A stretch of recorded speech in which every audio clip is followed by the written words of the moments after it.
Yes, everybody. This is a regularly scheduled meeting of the Marquette Township Board. It's Wednesday, July 16th, 2025. It's 5:30 p.m. and we're going to start with the pledge. If you'll join us. I pledge allegiance to the flag of the United States of America and to the republic for which it stands, one nation, under God, indivisible, with liberty and justice for all. Thank you. Randy, if you start with roll call, please. Okay, Trustee Winslow. Present. Trustee Kidda. Here. Trustee Leighton. Here. Trustee Everson. Here. Treasurer Rickower. Here. Clerk Rattari is here, and Supervisor Durant. Here. Staff present is our attorney, Roger Zappa. Our fire chief, Dan Shanahan, is here. Our accountant, finance director, Kim Clark, is here. Our human resource director, assistant clerk, and assistant treasurer, Michelle Schroeder, is here. And committee members here, as Rob Sved from the DDA is here. And I think, and Laura Niskern from our library committee is here. And I think that's everyone. Pretty good. Thanks for everybody. Any public comment before the board starts our meeting? Anybody wish to address the board?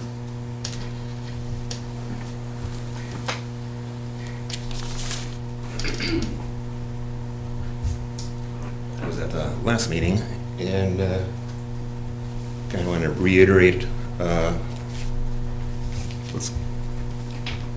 what I said. So I live right next to the tennis court. Name and address, please, Dean. Dean Kimmis, 2132 Cherry Street. And I did invite three of my folks from the neighborhood to come over here, and they said they're going to, but I guess they didn't make it.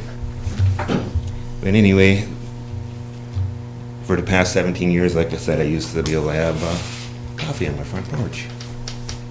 I used to be able to cook out in my deck in the backyard. Peaceful, quiet. Can't do that anymore. It's too loud. As far as in the morning when they start playing, wakes me up. It's very loud in my bedroom and then in my living room. Then you get all 16 people out there playing. It's miserable. It's unbearable. Can't take it anymore. So, numerous times I'm very polite to people, like to be liked, and got to the point where I wanted to say something. Excuse me. But I got my truck and left, went down the lake, and I do that quite often to get away from the noise. So it's unbearable to live in my own home, be on my property because of a game. It's just a game, but it's not a game for me. It's very unhealthy for the neighborhood. So, Sands Township, there's 10 pickleball courts up there. 12 minutes from the one that people are currently playing at now. So I do have something to read here that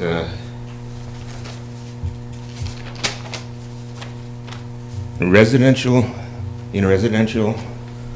area, the acceptable decibel is generally 55 dBA or lower for outdoor areas, and 45 dBA for indoor areas. These levels are recommended by the U.S. Environmental Protection Agency to protect public health and welfare.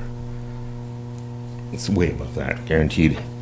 Prolonged exposure to noise levels above 7 dBA can lead to an annoyance, sleep disturbances, and potentially impact overall health, which it has.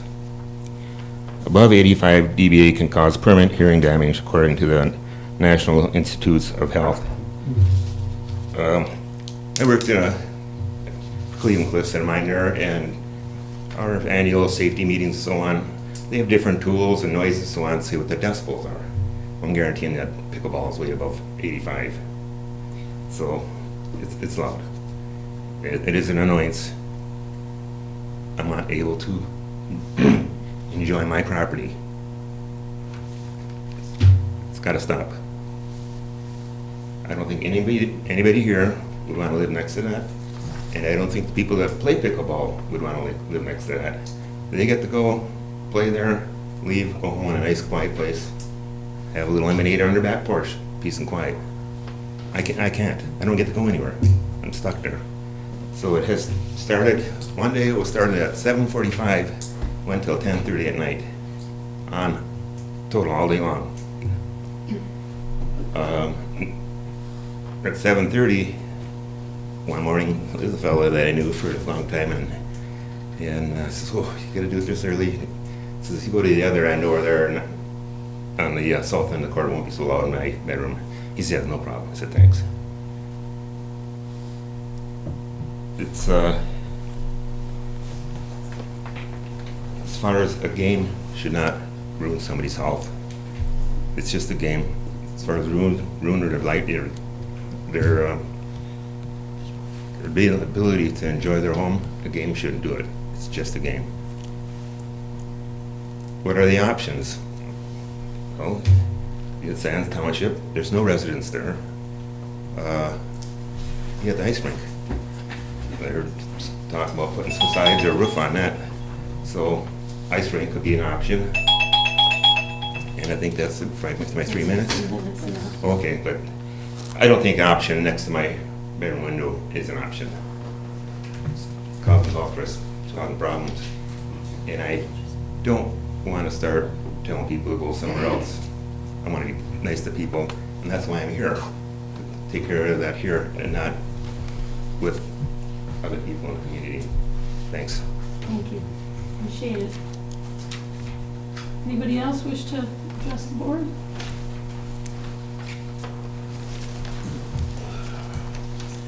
Morning, Rob, or afternoon, I guess it is. Yeah. Rob Sved, 1420 Cox Ave. Speaking as a member of the public today, just a couple things on this long agenda. We're going to see the Sheriff Department activity report again in the consent agenda. I would like to see that expanded upon a little bit. I did a FOIA request in order to get the call volume from our 2 officers versus the full call volume of all the other deputies that respond within the township, just to see what percentage is township versus the other deputies at large, and was met with some resistance. I know as part of the contract, the supervisor is allowed to request other documentation, and I would like to see that moving forward too. So we know if our 2 deputies are covering 80% of the calls in the township, or if it's closer to 5 or 10%. Also, I would like to reserve time to speak on 6F, proposed renovari, if we're gonna have people coming up and speaking on that one too. Okay. Thanks, Thank Rob. you. And 6G. Recycle my notes. Oh, G, okay, I thought you said U. Okay. So F and G. Correct, thank you. Anybody else wish to address the board? Can we get going?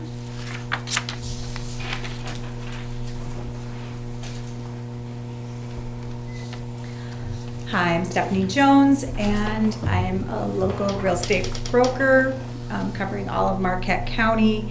And I just want to talk in response to housing needs in Marquette County.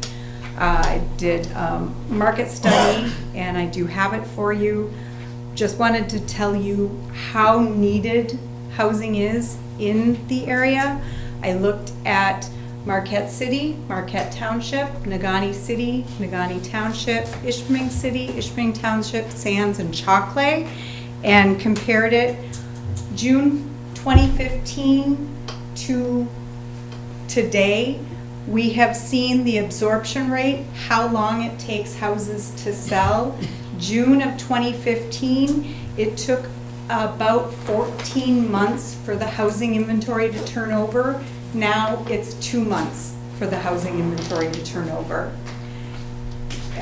Currently, it's about 60 homes from the beginning of the year sold in under 10 days. 60 homes sold in under 10 days, 40 homes sold in over 10 days. It took them that long to get under contract. Of those homes that in 2025, 47% sold over list price. It's a significant number, showing in that, combining that number with selling under 10 days, it means there's multiple offers. So when people say, oh, you got 8 offers on a property, it means 7 people did not find a place to live. It is dire. In those townships and cities that I said, currently between, all of these are between 200 and 400,000. There are 21 listed available homes without purchase agreements on them. That's it. That is all there is available, and that includes 4 not yet built homes that are currently available. So I just wanted to highlight for all of you, when we are out showing homes to people, that is all the areas they're looking, and there is not much out there to find. So the housing need for people who are trying to accept jobs at our businesses, who are trying to move into our area, who are trying to stay in our area, is dire at best. And I do have that as a printout if anyone would like a copy of it. Thanks. Good information. Appreciate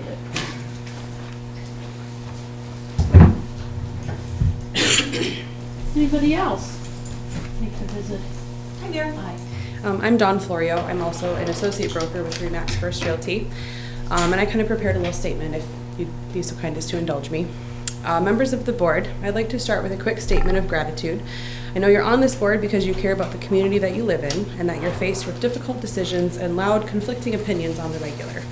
Your service doesn't go unnoticed. I'd like to tell you about Dave and Linda. They are members of our local community who have been looking for a home to purchase for over 3 years. They were qualified working class buyers, but still had to go through the disappointment of actively shopping for a home to purchase for over 1,000 days, only to succumb to their buyer's fatigue and enter into an expensive lease for a home large enough to accommodate their needs. For over a year, they've been putting their money into their landlord's pocket instead of equity into their home. As members of this community, I'm sure you're aware of the current state of our housing market and the high demand and obvious lack of supply for so-called affordable housing, especially in the Marquette area. Over the past 5 years, we've seen home prices skyrocket by 160%, fueled by reduced supply, increased demand, and a worldwide pandemic that threw our economic atmosphere into chaos within a matter of months. In the aftermath, we find ourselves stuck between a rock and a hard place. The rock, formed by pandemic-influenced building material price increases, inflation, and business people in the building industry who, like the rest of us, are trying to feed and provide for their families and loved ones. And the hard place, that of cash buyers and high competition listings driving prices of existing homes up. Statistics show that those with less financial resources are having a very hard time breaking into the market. The average age of the first-time homebuyer has gone from 33 years old in 2019 to 38 in 2024. Additionally, the share of first-time homebuyers in the market has decreased from 32% in 1981 down to 24% today, according to a recent article published by the National Association of Realtors. These trends are concerning, to say the least, and care must be taken when discussing solutions and proposals to reverse what we're currently seeing. Unfortunately, we find ourselves in a position where the free market has been affected and manipulated to such a degree that we as consumers and business people are being forced to seek assistance from government-backed programs in order to bridge the gap that is left between the cost to build and run a successful business and generating a product that is attainable for the working class families that keep our economy running smoothly. Today, we are asking for the board to reconsider their stance on the TIF proposal associated with the Renovare project in Marquette Township. I've had the pleasure of working with Mitch and Wildflower Development on the Maple Ridge subdivision in Negaunee, where I was honored to sit with Dave and Linda as the first interested buyers in that new development. They told me their story of frustration and the buyer's fatigue that they experienced, and then I saw their faces brighten when they told me about hearing about this new opportunity in Maple Ridge. I could see hope blossom as they chose their finishes and watched their long-awaited home come to life. Maple Ridge has been warmly received by the community at large, and it is due in large part to Mitch's ability to produce homes at prices that make sense for the buyers in our local market. His ability to do that leans heavily on the TIF program being utilized there, and to be frank, we need that in place here as well, so that we can extend those housing opportunities to people who need and want to be in Marquette. We've all heard this type of story amongst our circles. If you, members of the board, approve the TIF plan for the Renovare project, you would be bringing this opportunity to more people to obtain the housing that is desperately needed. Thank you. Thank you.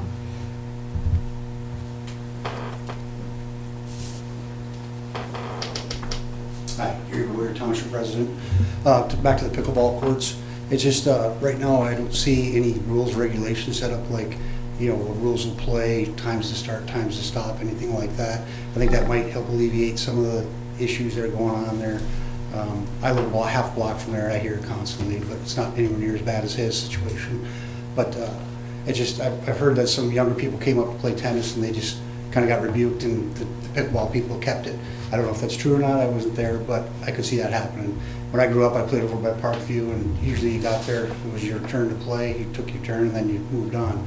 I know it's set up right now with 4 pickleball courts and 1 tennis court, so I guarantee it's 90% pickleball right now compared to anybody playing tennis. But there are some people that still come and play tennis, and especially I hate to see the younger kids come over and want to play, and then they just feel threatened by adults, don't want to be there. We walk our dog a couple times a day by there, and there's 12 to 15 cars there sometimes, and it's got parking for it and everything like that, but it's just a matter of, I think, if maybe there's some kind of posted rules about etiquette and that, and maybe these people all know it and I don't, that's fine.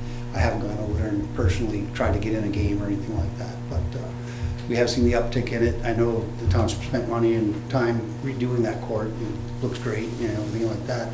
It's really nice, so I want to see people use it, but so I don't want to make, my neighbors be inconvenienced and totally hate life. But just again, if there could be some rules, regulations, I think that would be a step towards something better.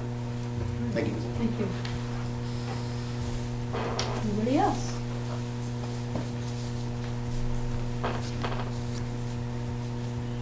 Sherry Johnson, 2272 Cherry Street in Marquette Township. We need affordable housing. It is not just a Marquette Township problem. It is through Ishpeming, Negaunee, Marquette. But the problem is, I'm on Facebook, and there's people trying to get up here for jobs.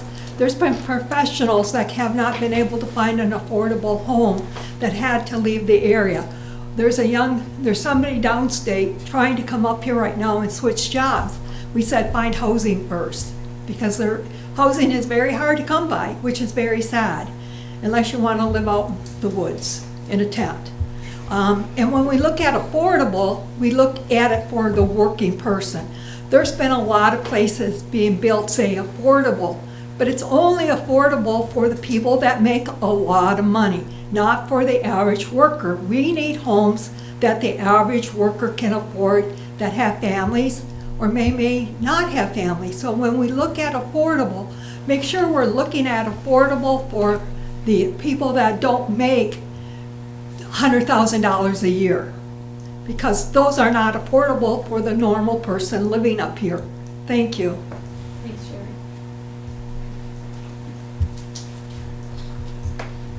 Anybody else?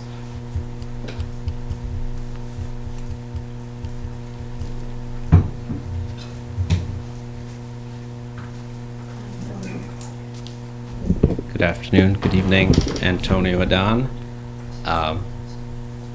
832 North Main Street, Ishpeming. So I wanted to step up here and speak on the Renovare project that was proposed at the last meeting with the TIF and the purchase option and whatnot. So I've worked in the housing specialist position for about 18 months. Since then, our land bank and team collaborative approach has resulted in some traction on new housing units to the effect of exactly what the lady just talked about, which is that missing middle, attainable, affordable approach.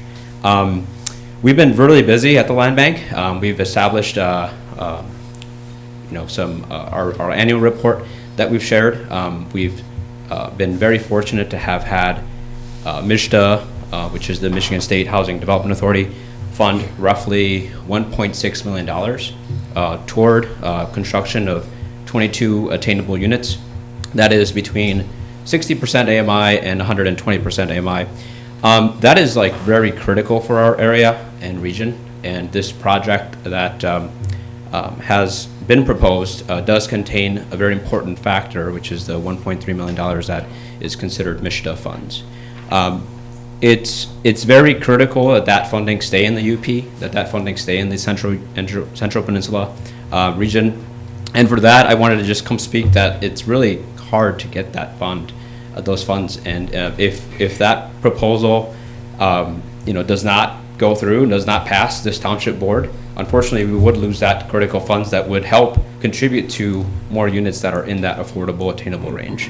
And we're talking 60% AMI, so that is about a person that makes roughly $36,000 a year to about a couple that could make up to $74,000 a year. That is, the Alice report that was shown at the last meeting, that is very similar numbers that I think that this community really needs. So my request tonight is just, simply to not forget that there are other things that are factoring into a project like this. It's taken roughly 2 years, and I understand that it's taken a long time, but I do want to see potentially that project take off with that fund in mind, because if that's lost, the next potential development site that does request TIF funding may just be solely market rate, or may just be a component of more market rate in general, so or commercial. And I just wanted to speak to that because I'm not sure if that was emphasized enough throughout this project, but I do think it's a really good thing if that could be looked at again from the housing side, because that's 48 units that could be helping out our community, our region, and trust me when I say this, it's very hard to do that in this space. So thank you for your time. Thanks for telling me.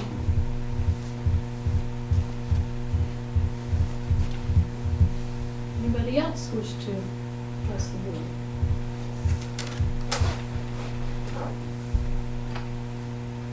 Anybody else? Okay. Any board member comment in response to what we've heard from the public?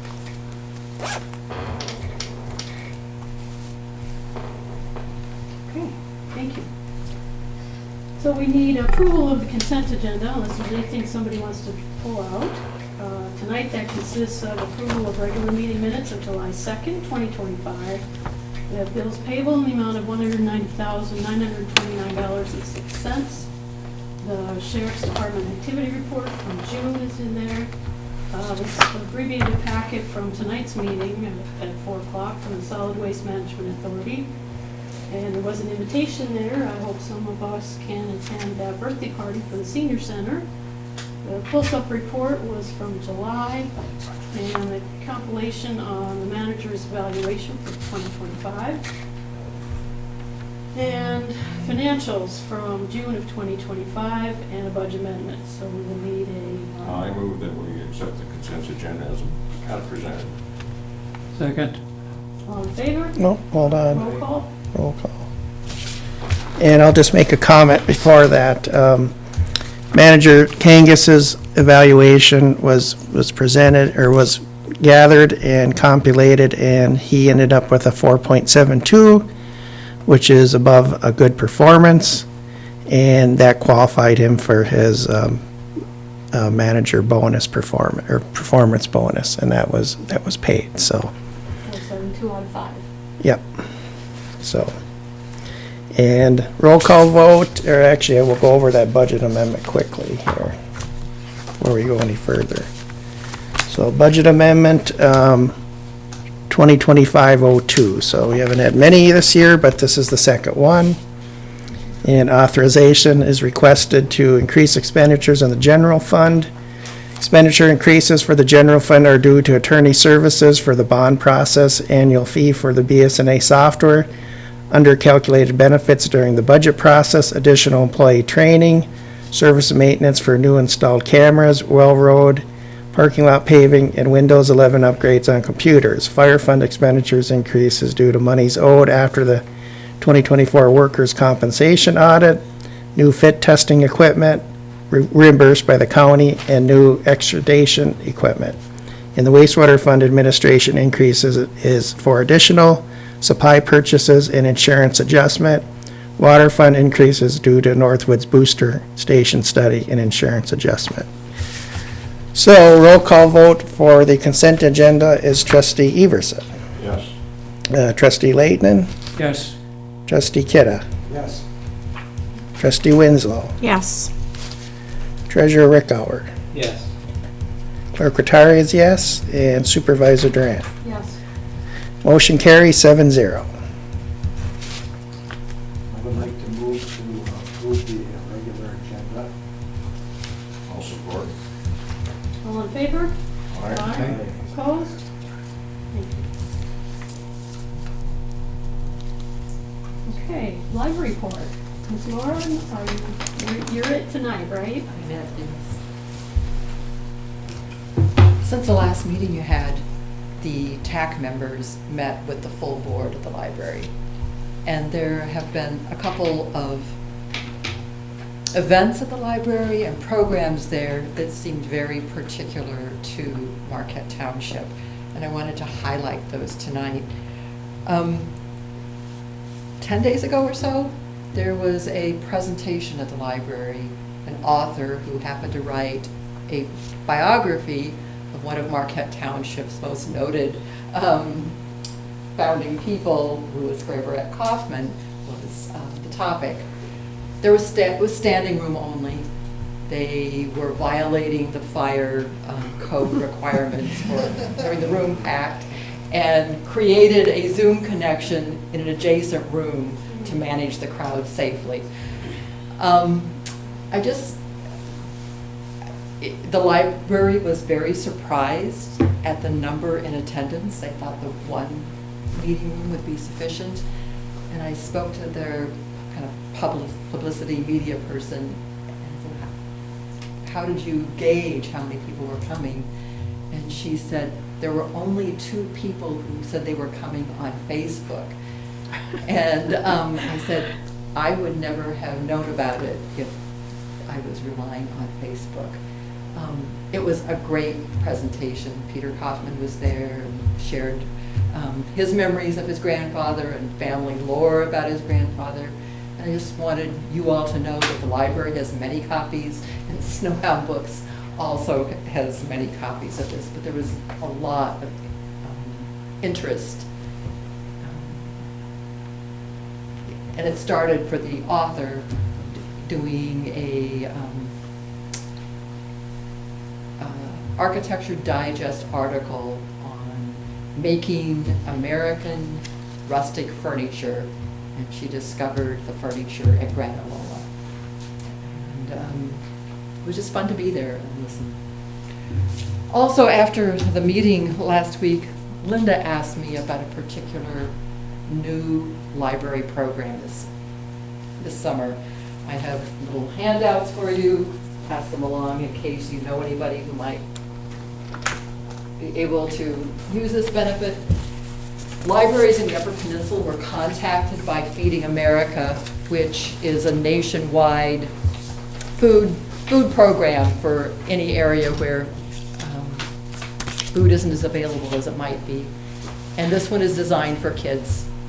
3 of the libraries in the Upper Peninsula responded yes, they'd like to make food available during the summer for kids. 18 and younger, you just show up around noon at the library on Tuesdays and Fridays in Marquette, and you can pick up lunch. There have been about 100 kids doing that each day this summer so far, and the children's department director has really spearheaded this. The demand is so great, and they have a student intern who's helping staff this, that they intend to try to make it happen 5 days a week. They're not checking credentials. You don't have to bring your birth certificate. Just show up. And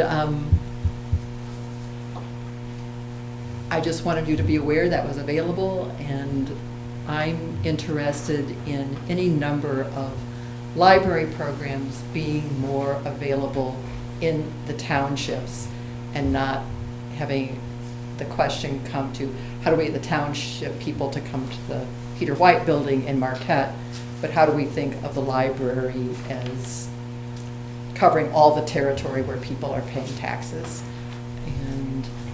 I know I'm getting my good value for the taxes I pay for the library, but I also, in these meetings, see that I'm probably one of the most frequent users of interlibrary loan services at the library across all the townships and the city. So I just like to help people know how things could be useful and to see how the library can bring things into the township. And I'm sorry, but I need to end my position as the TAC representative. I have been looking for a place to live that matches this chapter in my life for about 1.5 years, and very suddenly an option became available. It happens to be in the city of Marquette. It wasn't a requirement for where I was looking, but that's where I found housing that's the right size for me and with a smaller yard. I will very much miss the sandhill cranes that are in my yard, the huge flocks of wild turkeys, and this week both coyotes and a doe and her twin fawns in my backyard. But they're residents of Marquette Township. Thank you. Thanks, Lauren, appreciate it. I did have your resignation email, like, it was too late for the packet, so we'll accept it at the next meeting. Thank you. Okay, Chief Dan?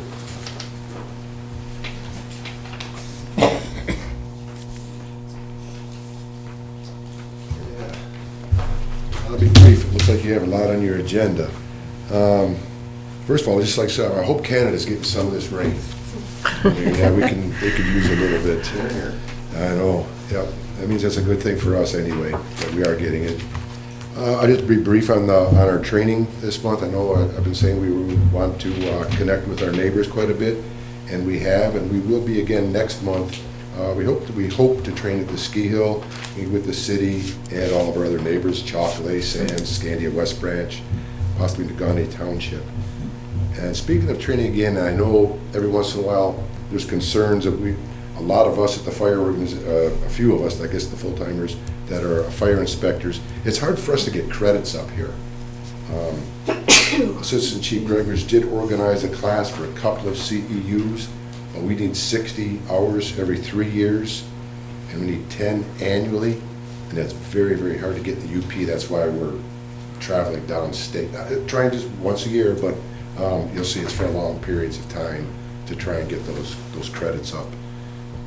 The UP is just hard to get credits. Can you bring anything up here? We requested it, and it's very hard to get those guys to come up, and if it is, it's pretty expensive. They do enjoy coming up here in the summertime.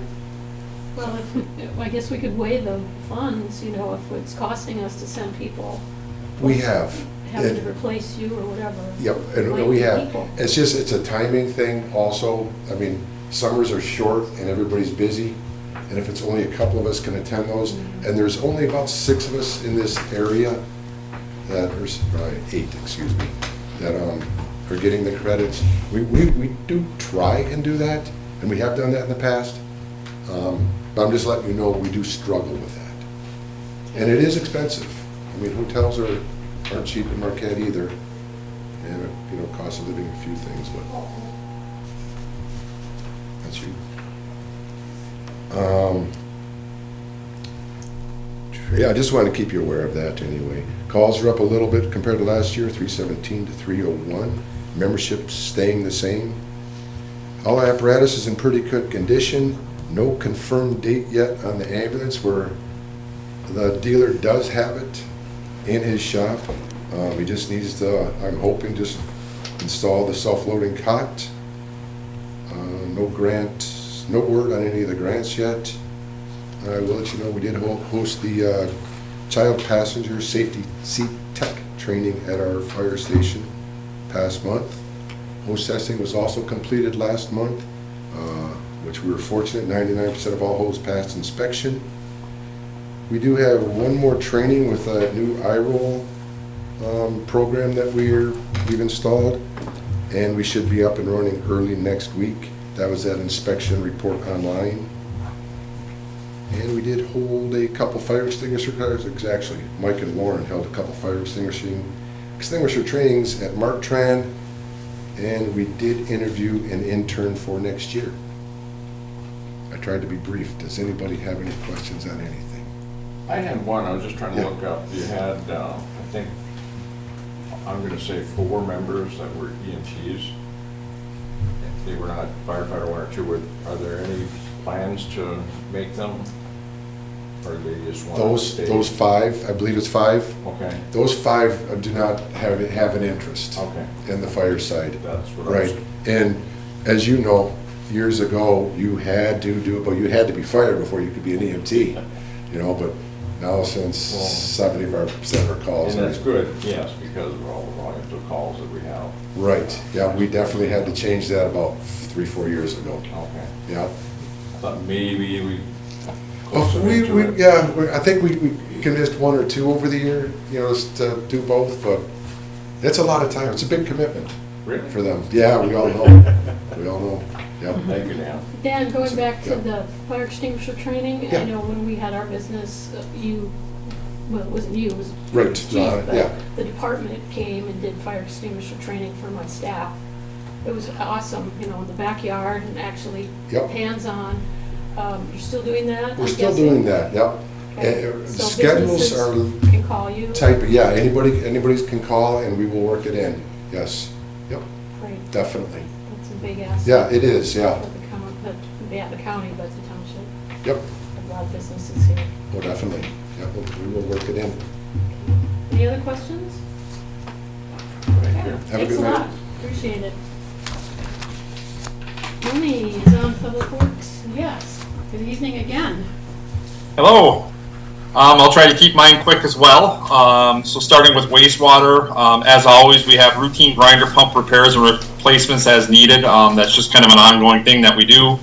So our staff is available pretty much all the way through the week and through parts of the night here to replace them if needed. Sewer cleaning activities have been finalized. The sewer meter weir has been cleaned. We did have some complaints from when we were sewer cleaning. Sometimes it was shooting water back in the house, but we figured that out. So we're doing some prior notification on the streets that if we do some sewer cleaning to help alleviate some of those problems. Our US 41 lift station pumps actually were clogged up. That's kind of an ongoing thing too. It gets a lot of stuff down there, and the slightest thing can actually bind the pumps up. We found that the elastic band from underwear and little tabs, the security tabs and stuff, those will really bind those pumps up. So that's kind of an ongoing thing that we have to go through, and we do preventative maintenance on them, but sometimes they still get plugged up and we're able to get them cleaned. The one big issue that we have going on right now is the generator at Bancroft Lift Station has quit.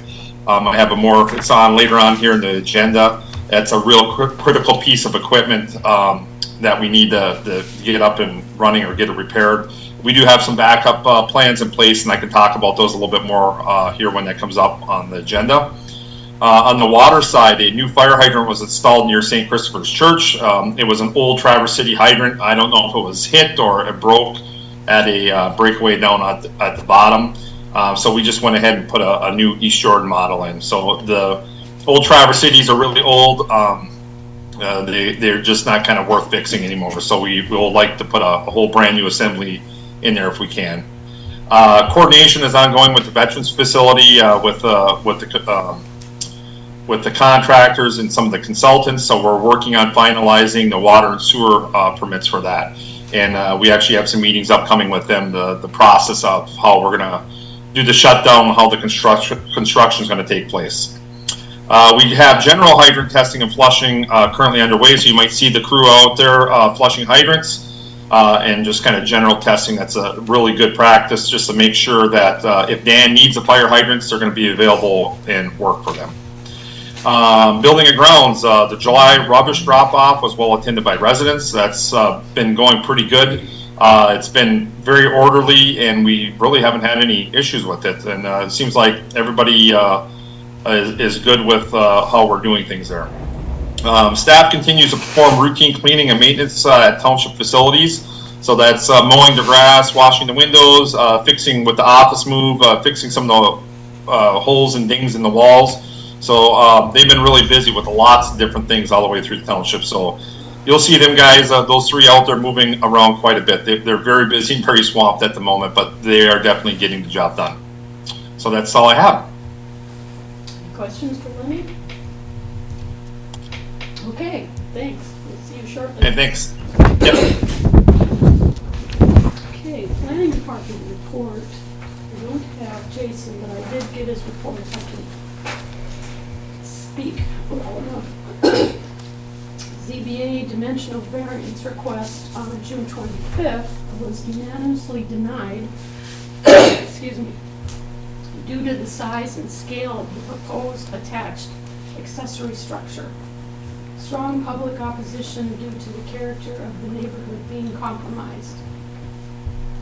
Second one is a short-term rental. Public hearing on 6/25 was approved for 820 County Road 550. The applicant was Jason Howes at 828 County Road 550 in Marquette. The third one is Planning Commission deliberated on private poultry, which would be backyard chickens, zoning regulations for the urban residential district. Staff will provide draft zoning language based on the Planning Commission feedback at the meeting on July 23rd. Staff comments provided back to the consultants for revisions to the draft master plan, update for chapters 1 through 4. Legacy Hills residential water issue meeting tomorrow, Thursday, 7/17 at 10:30 a.m. I just had a call on that today. Demolition of former Jasmine Queen City Burger, the Bruce Pasola property was complete. Site plan for the new modern car wash is anticipated soon. There's a public hearing for the UP indoor golf simulator proposed to be at 1665 Commerce Drive to be heard at the 7/23 Planning Commission meeting. It was going to be up on Brickyard Road. And then he said last time they were looking for another site. Previously approved location at 420 Brickyard appears to have been over budget regarding build-out and water connection issues. For cost, yeah, he said it was too expensive to bring the water that far. Sorry. Received updated correspondence from Attorney Zappa regarding new legal complications for the approved Forestville PUD. Yeah, we got that. Continuing property maintenance administration as time permits and continuing residential permitting. So that's Jason's report. And then we have our attorney report. Well, probably the item that took the most time is we've been working on removing from the tax roll some delinquent personal property taxes that are just uncollectible. And this is something we do every 6 to 8 years. It's been many years. We have finally gotten a hearing date from Circuit Court, which will be August 13th. Part of the issue on that is we're required to do some background checking to make certain that these taxes really are uncollectible, and they really are for the most part. They're businesses that no longer exist. We have to present proof on that, however, and some due diligence. And then the other part of the challenge is the hearing has to be held not sooner than 30 days after the petition is filed, but not later than 45 days after it's filed, and then looking at the judge's docket and calendar and finding something that works in my calendar and meshes. But we have an August 13 date on that. That'll be moving forward. I was involved briefly with a few questions that arose on the Renovari TIF matter as it was progressing. Since my last report, we have at least one, actually I guess 2 property maintenance matters that I've been in consult with the township planner and the zoning administrator on. Of course, we've been monitoring the status of the litigation relating to the alleged inverse condemnation suit. I've been involved with minor questions that have arisen in the last month on the personnel issue that's been ongoing. And we've had some questions on revision of the firearm policy that is also in your agenda later tonight. And I believe we were also involved in reviewing that Dropbox policy that was adopted at the last meeting because there was an issue of joint use for deposits of after-hours bills or things like that, unbilled payments. And that shouldn't be used as the same box as the voting ballot repository, and that's now been corrected. So we'll be up and running with a new Dropbox for ballots. And I'm probably overlooking something, but that's the majority of what crossed my desk in the last month since I talked to you last on this. Any questions for Roger? Okay, thank you for that. So we have a presentation next up by Mitch Nordahl. Hi, Mitch. Wildflower Homes on the proposed Renovare housing project. Yeah, so as was introduced, just wanted to kind of introduce myself to you guys, be more present in the community here. A little bit of a background on this project. I got introduced to this project early this year when we started in Maple Ridge. I actually noticed one of the floor plans was similar to one of my floor plans that I offer, and I reached out and had some communication, and it looked like we were a good fit to work together with Renovare. And we've kind of been following their lead on getting through the approval process, and I've kind of been sitting in the back seat, but I'm a huge portion of getting this project funded, done, completed. And so I thought I'd take the time tonight to introduce myself to you guys. I do live in the community for a majority of my time. I'm over off Lake Enchantment, so very close to this project, pretty much drive by it every day. Same with my Maple Ridge project, drive by it pretty much every day. So just want to use that as an opportunity to introduce myself, also speak on behalf of how the funding mechanisms are working in this project. As Antonio spoke, Renovare has done a phenomenal job of picking up some grant funding, and we do not want to lose that for this area. So a little bit about me is we started visiting in the area in 2017, fell in love with it for the outdoor, the trails, mountain biking. We purchased our home here in 2020. We do pretty much everything outside. So by working background, I started when I was 6 as a landscaper, running a skid loader. So been in the building industry since I was like this big with 2x4s on my feet to run the machines. I went to college to be an engineer because I like to build stuff, and I was told, don't be a landscaper, it's a lot of work, build stuff. So went to be an engineer. We moved Oshkosh truck, and that's what eventually led us to here. Was we were close to the area, we like to be outside, we like to mountain bike. This is the best area to be. So I also own a landscape company in Wisconsin. We've been in business since 2015. We have a small staff, it's just 10 team members. So we kind of play around in the, building stuff still today. I also own Wildflower Development Group that is, doing wildflower homes over in Negaunee. We have a second team, here for that we've been developing since May of last year. We also have about 74 starts on our project schedule for this year alone in Wisconsin, so we are not unprepared to take on a project of this size. We specialize more in what we would call productionized building, so we make sure that the process is, foundations, clearing, framing, work down the line, kind of like an assembly line.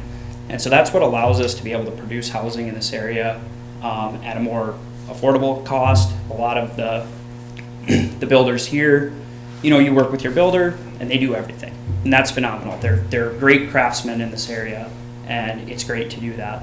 But there's some efficiencies with how we build that we're able to, kind of accomplish some of these projects with all of our amazing carpenters and, tradesmen that work here.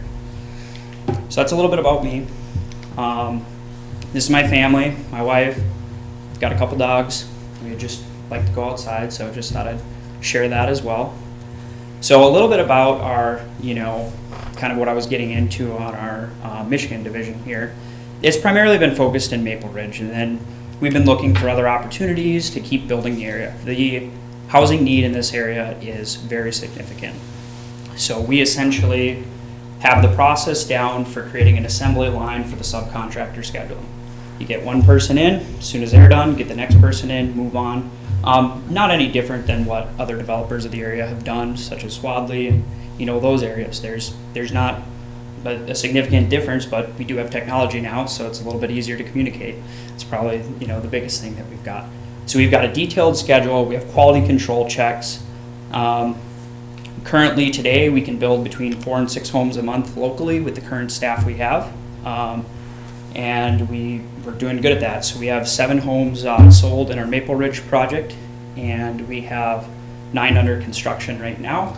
That actually makes up for 20% of the permits pulled between City of Marquette, just that small little radius, City of Marquette, Marquette Township, Negaunee. We're building 20% of the housing in this area with just 7 homes. That tells you how bad we need homes, we need builders. So we really leverage our volume to be able to get better pricing. So, we're able to use that housing starts that we have in Wisconsin to bring them up here, same supplier. We're able to get, material at a better price, better service as well. Then we use almost every single subcontractor that we have is a local member of our community, whether it's Marquette Township, Ishpeming, whatever. These guys live here, they work here. This is not, we're from downstate, we're looking to come in, make some money, leave. No, the money we make here, we spend here, stays here. That's the intent. So we're always focusing on providing quality homes at a great value. It's really hard. It really is. The best that we've been able to do without significant TIF funding, we're able to take some money off in Negaunee. We're at 339. That's still a hard number to swallow. That number is still a very, it's a number that moves, I guess. It proves with what we've done so far. So we will have 12 new home starts this year. So of the ones that we have, we're planning on 12. We have, a lot of challenges in this market. We have the lack of the production style housing going on here. So we just don't have as many contractors that are used to that. So we don't have, we were actually just talking about that here with, John and stuff, Wilbur. We don't have 1099 or individual finish carpenters here. That's not like a normal thing. Everyone works for a builder. Nothing wrong with that. It's just, it's an efficiency gap that we don't have some of those specialized trades here. So we're working on building those teams, training them, and doing that. Some of the other things that we have is just lack availability of the same rates. There's like one crane company in the area. That crane costs $1,600 to show up to a job site and set trusses. I pay $500 in Wisconsin. Huge difference. Just a fact of living up here. We also are end of the line, so all of our deliveries that show up here have a small surcharge on it. There's no haulback, there's nothing like that. Still have great volume pricing, but that truck ships full here, leaves empty. Another thing that we don't have is, even though we've got a lot of beautiful space here, we don't have a lot of free infill lots.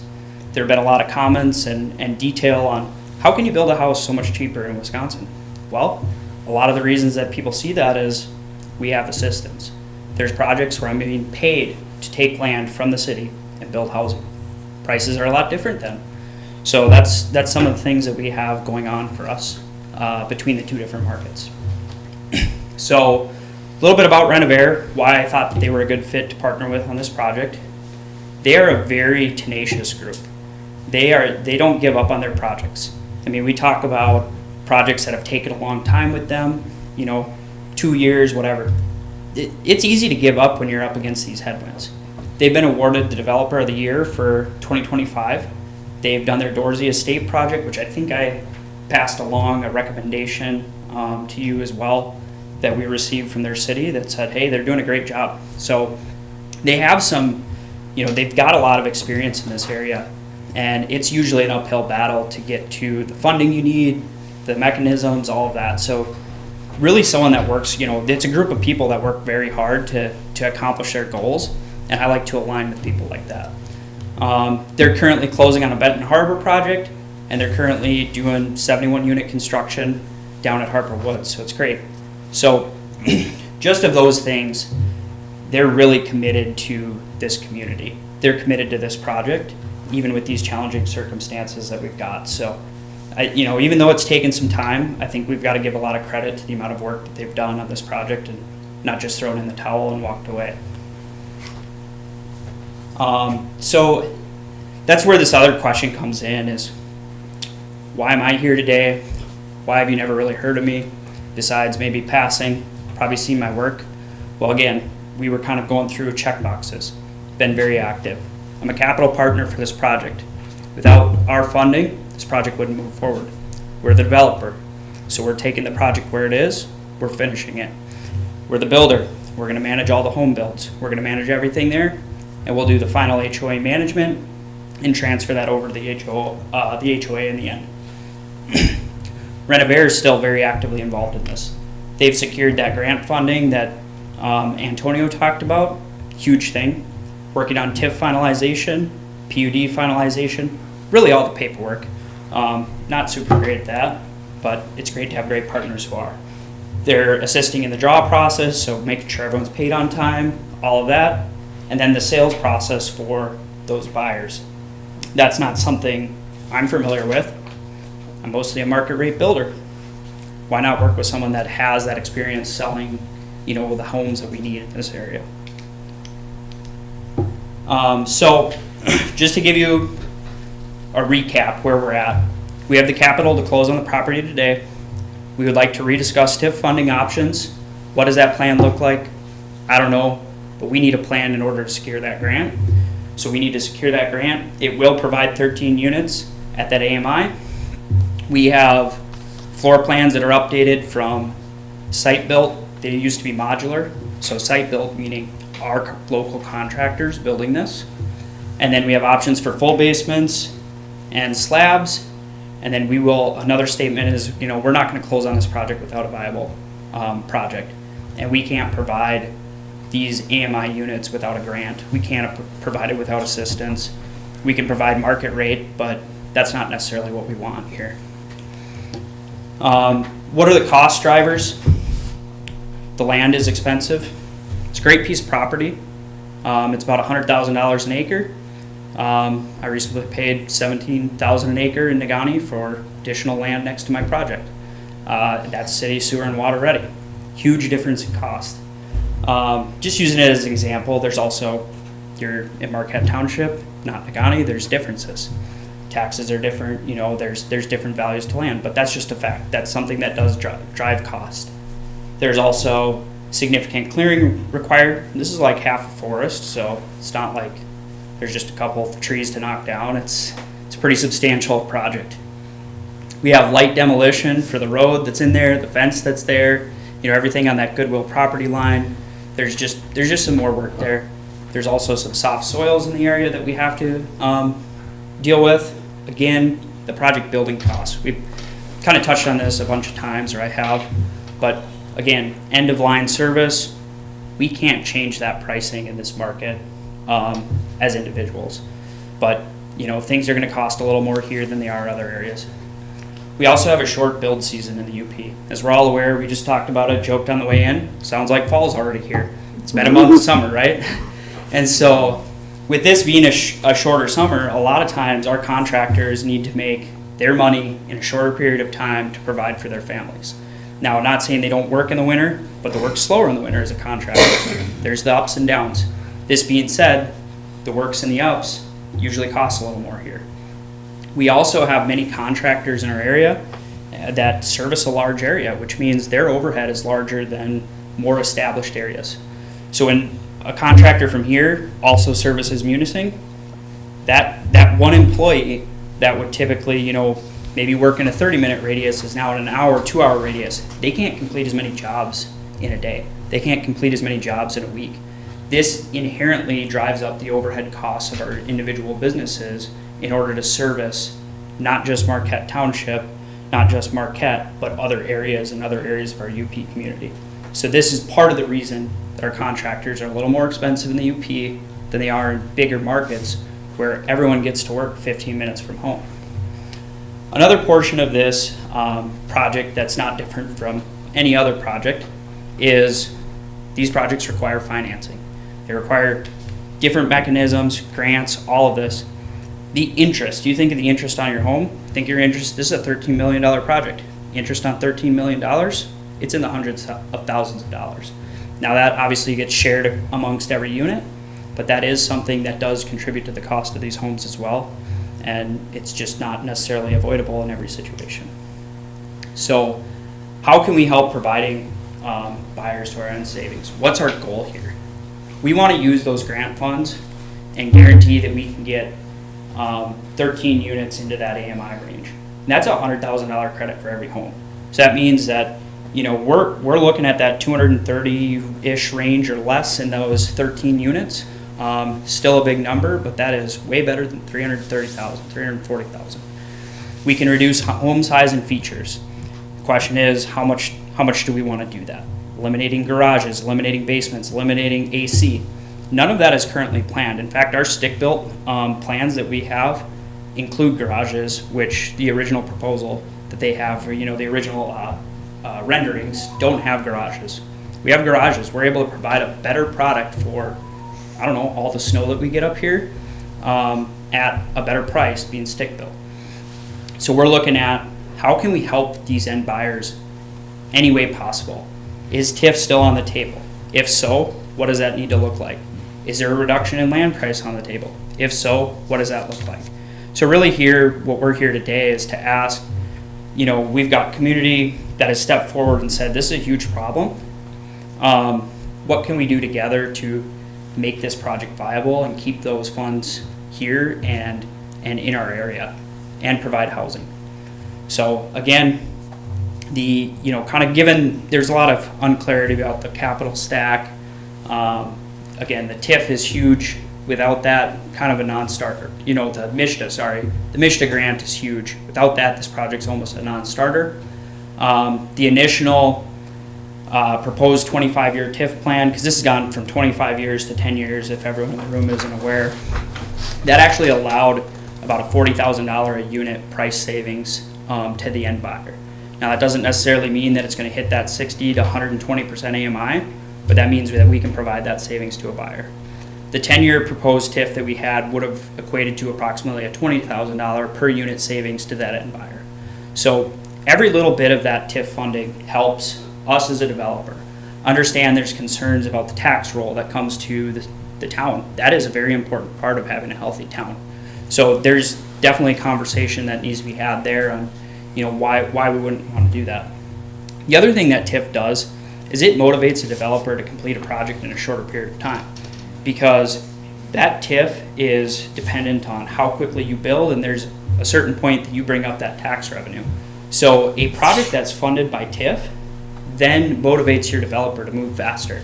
If you take a look at my Nagani project, I purchased it in December of 2024. We started marketing on January 7th. We have 7 homes sold of 25. We're going to build half that subdivision in 1 year. We're going to finish that project in 2. And that is something that we are motivated by TIF. We need to make sure our pricing's aligned. As a market, close to market rate builder there, we need to be motivated to move that project in order to get any of those funds back. So it promotes that with very limited downside for the city. In the event that you don't have TIF, we could build 2 houses a year. We could put them up for $500,000 and build 2 houses a year. Not saying that's what I want to do, that's not how I'm motivated, but there's really no incentive as a developer to move quickly on a project that's not incentivized by TIF as well. So understand that mechanism is used to motivate your developers. The other thing is it takes a property such as this one that's on the table, has 0 tax income right now. It helps put taxable value on that today. So yes, the taxes are collected tomorrow. It's reflected by the TIF plan and the timeline. It's something that I think everyone here has talked about and brought up, to my understanding. And probably the biggest concern about this is if we build this today, we might need funds in 5 years. We might need funds in 10 years to support some of this development. And that's definitely a very valuable and understandable position to have. So that's something that we need to talk about, and where that really lies for the township here. Our timeline, just giving you where we're at. We need to finalize the TIF plan in July, or figure out what our next steps are together. August, we need final approvals. September 1st is our set closing date. We've actually already started working with Overstar. We started moving our site work at Maple Ridge ahead of schedule to plan capacity for this project already. So this is not something that we're like, oh, hopefully we close in September. No, they're out there right now clearing for the next phase that I don't need ready until 2026, that they would typically do in September, because we want to be ready for this project so we can start work next spring. So that being said, the plan is to have Overstar in here to finish site work at the end of 2025, have this ready for builds April 2026. It's hard to see on this color one. We would plan to put in our first foundations and digs April of 26, and then by August of 26, we would have our first homeowners moving into this project. So I know I've talked a lot. We're essentially requesting a re-review of the TIF plan and options.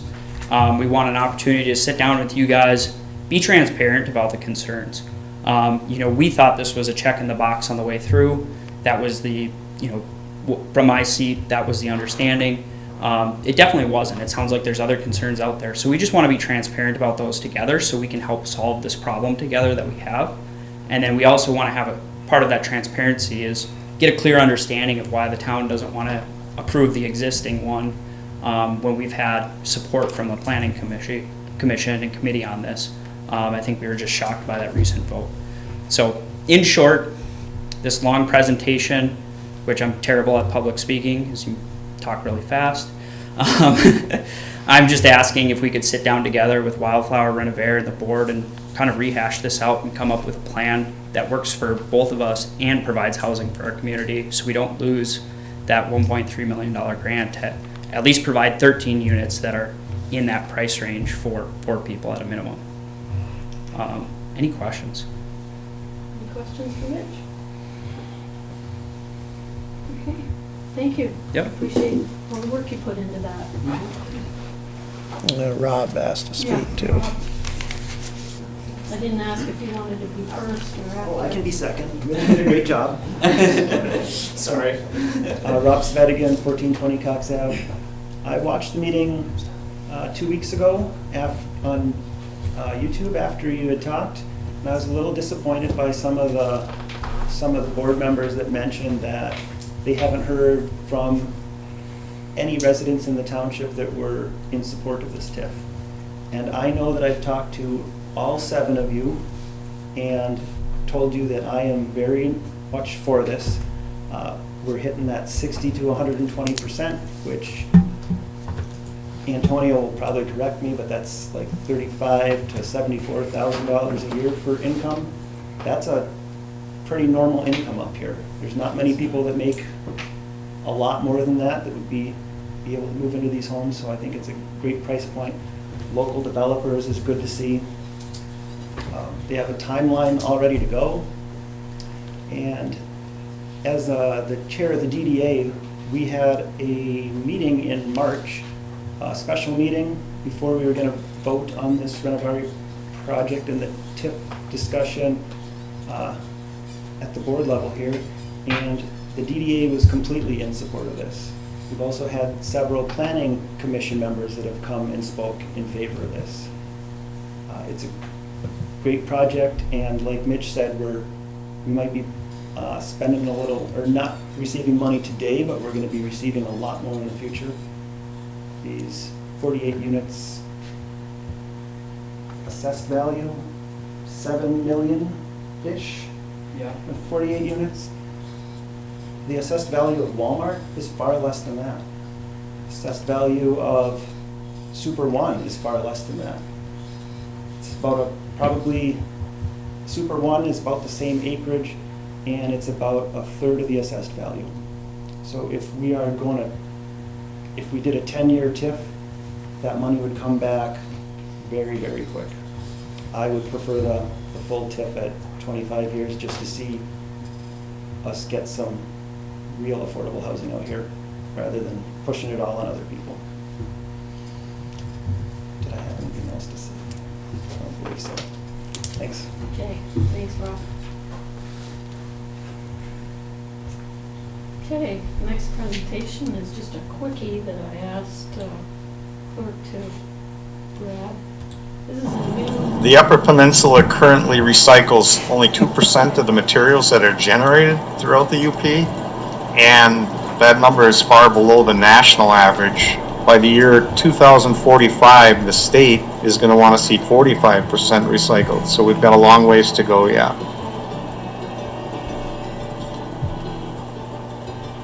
In 2022, the state of Michigan passed new legislation to update the current Part 115 rules that govern landfills and recycling. The older rules were more generated towards landfill and waste, where now they want to incorporate the recycling and reuse of materials. So these changes are going to impact how often landfills are filled up with waste and how often you have to construct. It's a very expensive process to build a new landfill cell, most of them costing between $2 and $3 million per cell. It's very important to recycle and reduce that spending. 2% recycling in the UP, I believe, is because there's just not as many drop-offs. There's a lot of rural places around the UP. It makes it hard for people to get their material to us. In 2022, legislation was passed that if you offer curbside trash, you must offer curbside recycling. That has to be implemented by 2027. So we're trying to get it out there early so counties and communities know how to do it and where to bring it.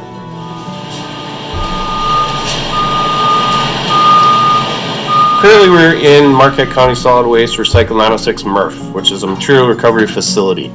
This facility was built back in 2019 to start recycling not only in Marquette County, but UP-wide. That's part of the reason why it's called Recycle 906. It'll give every community in the UP an opportunity to recycle their materials and not have it fill up landfills. Single stream recycling means the resident can put all of their materials into one bin.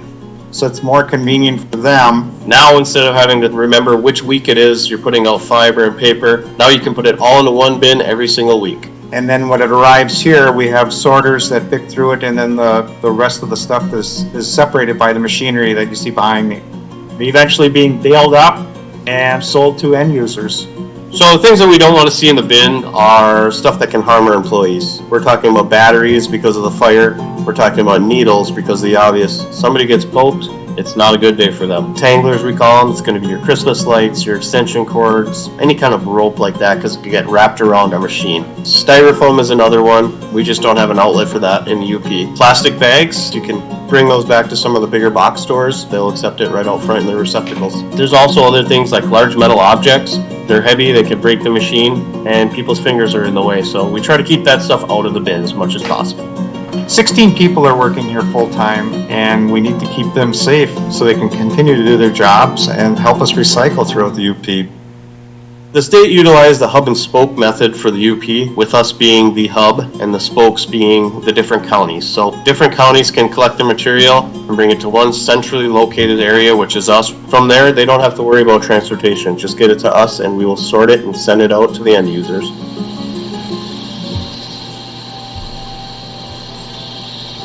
Recycling doesn't just help the environment, it's also a financial win. By processing materials at scale, we can lower operating costs and pass savings on to consumers, all while preserving our natural resources. If we were to continue throwing recyclables away, this landfill is going to fill up. We have outlets for all of the recyclables, so whatever we can keep from going in the landfill is just going to benefit Marquette County as a whole. So for every few years that we recycle, we're adding years on the landfill life. Meaning, it doesn't matter where your trash goes now, if that landfill fills up, there will not be a new one in that area. So we have to preserve Marquette's for as long as we can, along with the other UP landfills. To learn more about recycling, you can visit our website at recycle906.com, but also get involved. Talk to your community leaders. We want everyone to have a voice in this. Start the conversation with local officials and make a recycling plan before it's required. Together, we can create a sustainable future for the Upper Peninsula.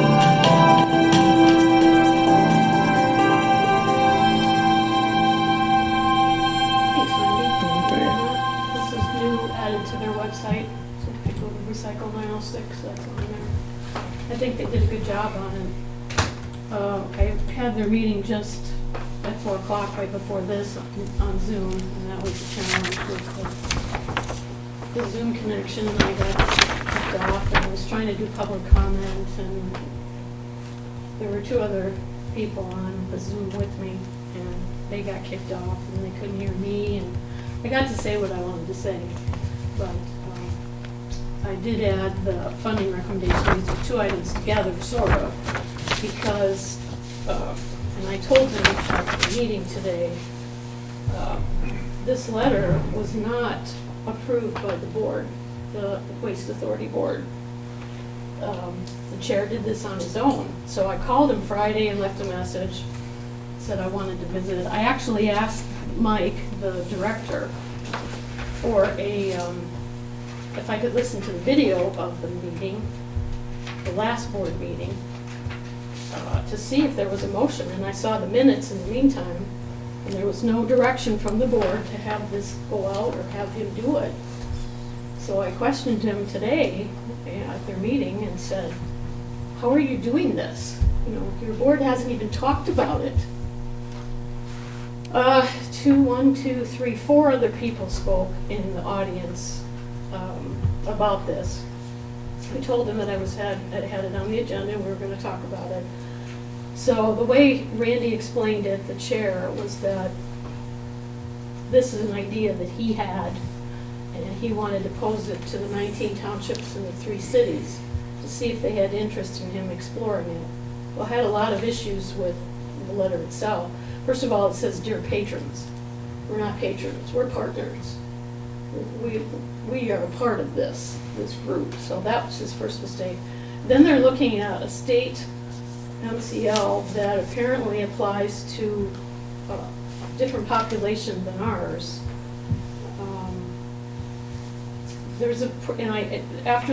At the end of their meeting, they had a long discussion about breaking the recycling section out, and that's what they want to try to accomplish with adding this extra funding.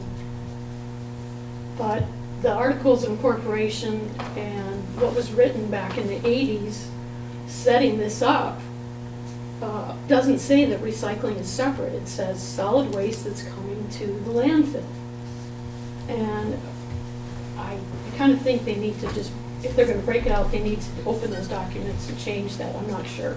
But they need to have a conversation about how they're doing things, because some of the board thinks that we should be taking materials from outside of the county, and some don't. But the state, as you know, set up this Central UP Materials Management Committee that I'm on. I'll go tomorrow. It's in Escanaba once a month. And we're trying to set up, with Eagle direction, the 6 counties, as he said, bringing their trash to our landfill. I said that wrong. It's just the recycling. And that way, the bulk that we receive can get us a better price. So the authority's focusing mostly on cardboard, because that garners the most income. So I asked him tonight, I said, what's the second one? And he said, plastic. And I said, okay, then you need to be contacting apartment complexes and nursing homes and garages and banks and doctor's offices and hotels and restaurants. They don't do the commercial doesn't do almost no recycling. So they want to add money for the whole county, some of which doesn't even offer recycling, like in the far west end, and make them pay. This would have to go through the county commission, instead of at least trying to focus on, okay, we've gotten 50% or 90% or whatever it is of Marquette County's recycling, and then maybe we can't make it. And then we look at what happens with the Central UP 6-county consortium in the next year, and can we bring more in? So I don't have a problem with, from what I'm hearing, them trying to get more income, but I think their premise here is incorrect. I think the way they want to try to work this. You remember when we got the request for mattresses? They had a problem with mattresses getting tangled up in their machines. And they decided they were going to charge $25 a mattress for anybody that dropped it off. And $25, I think, for box springs. And one of the other supervisors found out about it first, and he called Randy up and said, so what's the $25 for? Do you need to buy more equipment? Is it for repairs? And he says, no, it's taking a lot of time. So Gary asked more and more questions, and he said, well, okay, not 25, how about $2? And Gary goes, what's your rationale? If you're gonna ask somebody for more money, give us a good reason. So when I read this, I called Gary and I said, here we go with the mattresses. They want to throw some money at this, but they're not doing what needs to be done for the county. So this is me talking, and I told Randy, I said, I am not going to speak for my board. I'm going to tell them what the letter means. They wanted to have this big project of trying to get more people, more staff, go do the entire region and the UP, and have drop-off stations all over the UP, and try to manage this and hire more people. We can't manage our own yet. We have a $5,000. They have a $5,000 surplus this month for recycling. Year to date, it's $57,000 in the hole. So that's coming out of tipping fees, which were $71 last month and $87 this month. That's what everybody's, there's a couple different ways this is funded through pickup people like North Country or Waste Management or, GAD. It's a multitude of figures that we pay. It's a pass-through, like Randy has said numerous times. They charge us, we charge the customers, the residents. We don't take a percentage, we don't do anything else. It's not us, this is them. So it's even more our responsibility, I think, to make sure that they're being responsible with our people's money, because we have no direct control. As you guys have said to me many times, quit following them, but somebody's got to make them accountable, because in order for a lot of this stuff to change or be looked at, or the articles to be open, there's 22 entities that have to agree. Some of the things that they would vote on have to be 100%. It's not even 2/3 or majority. It has to be all 22 of us, communities, agreeing on whatever it is they want to change. So it's a big undertaking to try to change the process of what they're suggesting to add more people. So Randy can't just change it on his own, like he would like to. Even though he wrote the letter on his own, I would never do that. I would always ask you, and I would run it past you. The board hadn't even seen this till it was in their packet. Would I do that to you guys? But anyway, so I told him, I said, I'm going to meet with my board in about an hour, and I'm going to explain to him what you're talking about. I'm going to show him I told Mike, I'm going to show him your new video. And recycling is important because it's going to cost us a whole lot more. It's going to keep costing us as their costs go up. But if they can get enough volume, you saw the stacks of plastic, zip tied basically. That room is huge. Y'all should just go out and watch them do this. It's like 1 o'clock in the afternoon. It's amazing. Just amazing what they accomplish. And they want more volume. I mean, they're doing an excellent job, but they're just not. We need to take it to the next level and get everybody in the county. So, do you want to do this? Do you support it? Do you want me to write a letter of support to them saying, yeah, absolutely go for this? Because they have to present it to the county. I've talked to one county board member and they said, no way. So, that was an anonymous, you can tell them I'm not voting, but I'm not saying who. So, thoughts? What do I do with that? No, I think it's like way over all of our heads tonight about this whole thing. So I think if we want to discuss it again, we should have a work session and just be done with it. We can't change it, Lynn. Well, and I was going to suggest to them that they have a work session. They need to figure out a way. They deal with Northern and the hospital. Okay, those are biggies. That makes sense. But if they're looking for cardboard, every one of us has 2 or 3 Amazon boxes every week, right? So how many people have those boxes, wherever they get it from, and don't recycle it. I mean, I had a woman tell me, I will never recycle no matter what. Okay, I've done my share. that's your choice, you know, you can't force them.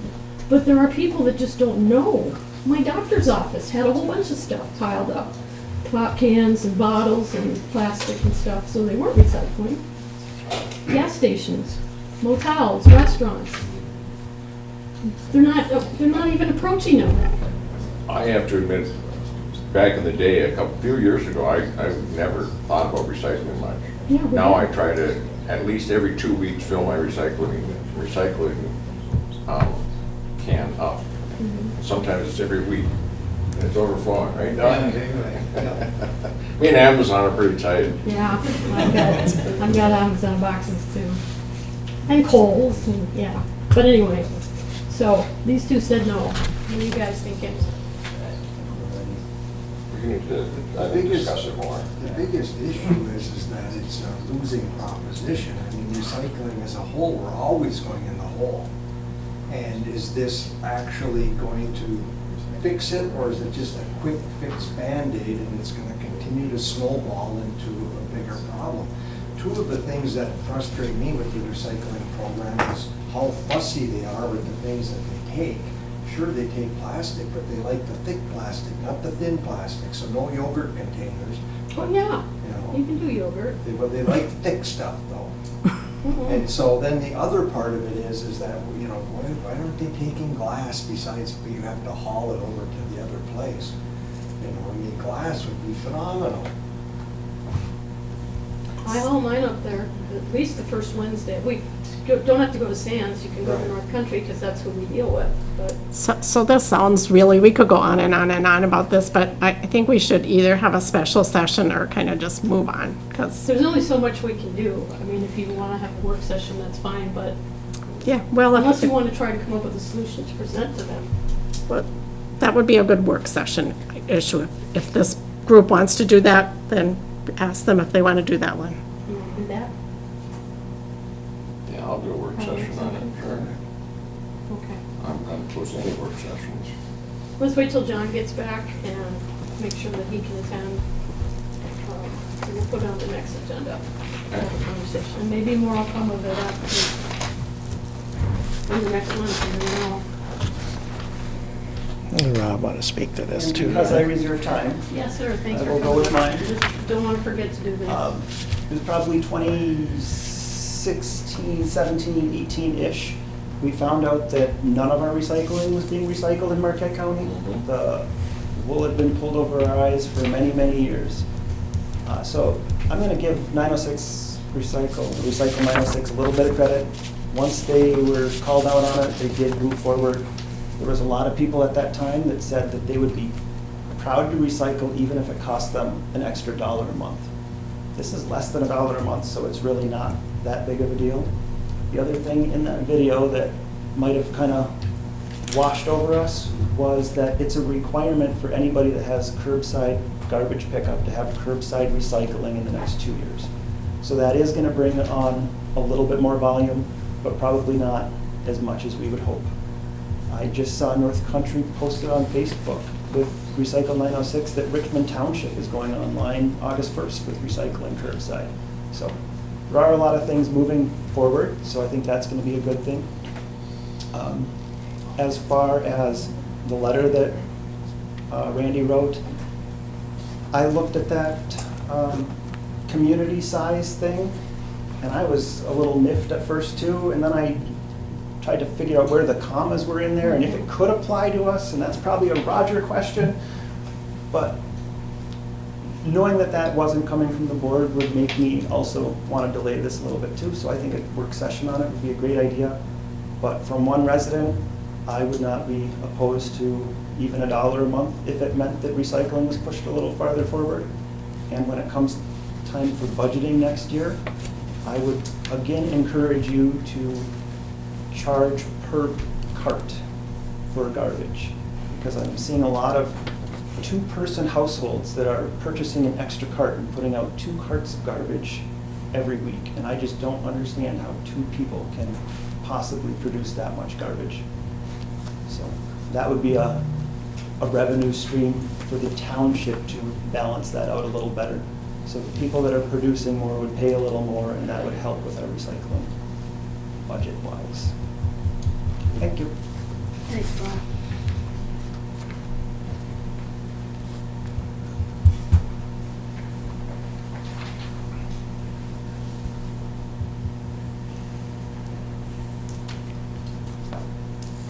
Do you want me to just give him a call and tell him, or should I write a letter? Doesn't matter? Wait for the work session. Okay. Does that sound okay, Ms. Ann? Okay.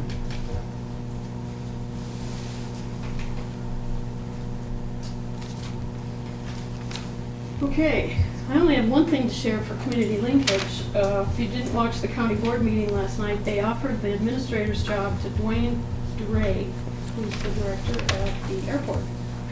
So they will start negotiations with him. I don't know when, but soon, I'm thinking, because I know they want him replaced, or the position filled. Then they'll have to replace him, if that works. There were 3 applicants. I only got to hear his interview. I thought it was very good. And I didn't get to hear the other 2. And I don't know the other 2 gentlemen that replied. But that's all I have to share. Anything you're hearing that you want to share?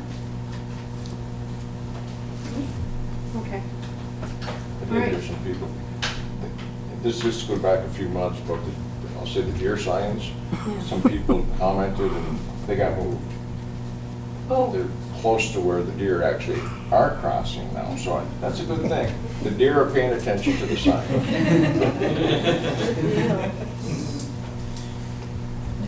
Okay, Lenny, are you still awake there? We've held you up. I am. Good, thank you for holding on. You have the next item, the emergency generator purchase. So yes, this is going to be for a generator purchase at the Bancroft Street lift station. This is kind of a something that we have to do here pretty soon. It's kind of an emergency. The original generator has been in place since the early 1990s. We've maintained it all these years. It's been a pretty reliable generator, but like everything, it gets old, and in the last few weeks we had started experiencing some problems with it. Specifically voltage and like overspeed type issues with it. And actually just last week, the whole thing just quit entirely. So right now we are without an emergency generator at our Bancroft lift station. We are taking some precautions just in case the power goes out. We have our portable pumper that's down there on standby, and we're going to be getting some plugs installed into the station in case we have to rent a generator and plug it in. The very preferable option is to have one there that goes automatically, because if the power goes out in the middle of the night, it still takes time for people to get there, and that's taking about 3/4 of all the sewage from Trowbridge Park. And so it all pretty much funnels there, and there's a creek right next to it, so if it did overflow, that means a lot of paperwork and for us, and a lot of bad things coming from Eagle. So this is something that we want to get replaced pretty quickly. It is a Kohler. The original one is a Kohler. All our other generators are Kohler, so we want to kind of stay where everything is the same. We do have a local Kohler dealer that is very responsive, and a guy that comes and works on them when we need work. So he'll come out at all times of the night. Right now with this one that we're quoting, the estimated lead time is about 3 months out. So that's the quickest we can get one.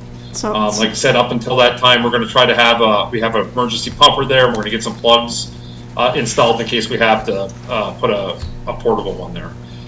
So this is what you're looking at. It's for the generator itself is $31,500. Of course, there will be some installation fees for like electricians to come there and wire them in, and plumbing for gas. So there will still be a little bit more after that when the time comes, but this is just mainly for the generator. so I'll make the motion to purchase a Kohler generator from UP Energy Systems LLC for an amount not to exceed $31,500. Are there any questions for Lenny? All in favor? Aye. Opposed? Thank you. Okay, thank you. Thanks, Lenny. You want to stick around, or are you going? Okay. Sick leave and ESTA leave policy.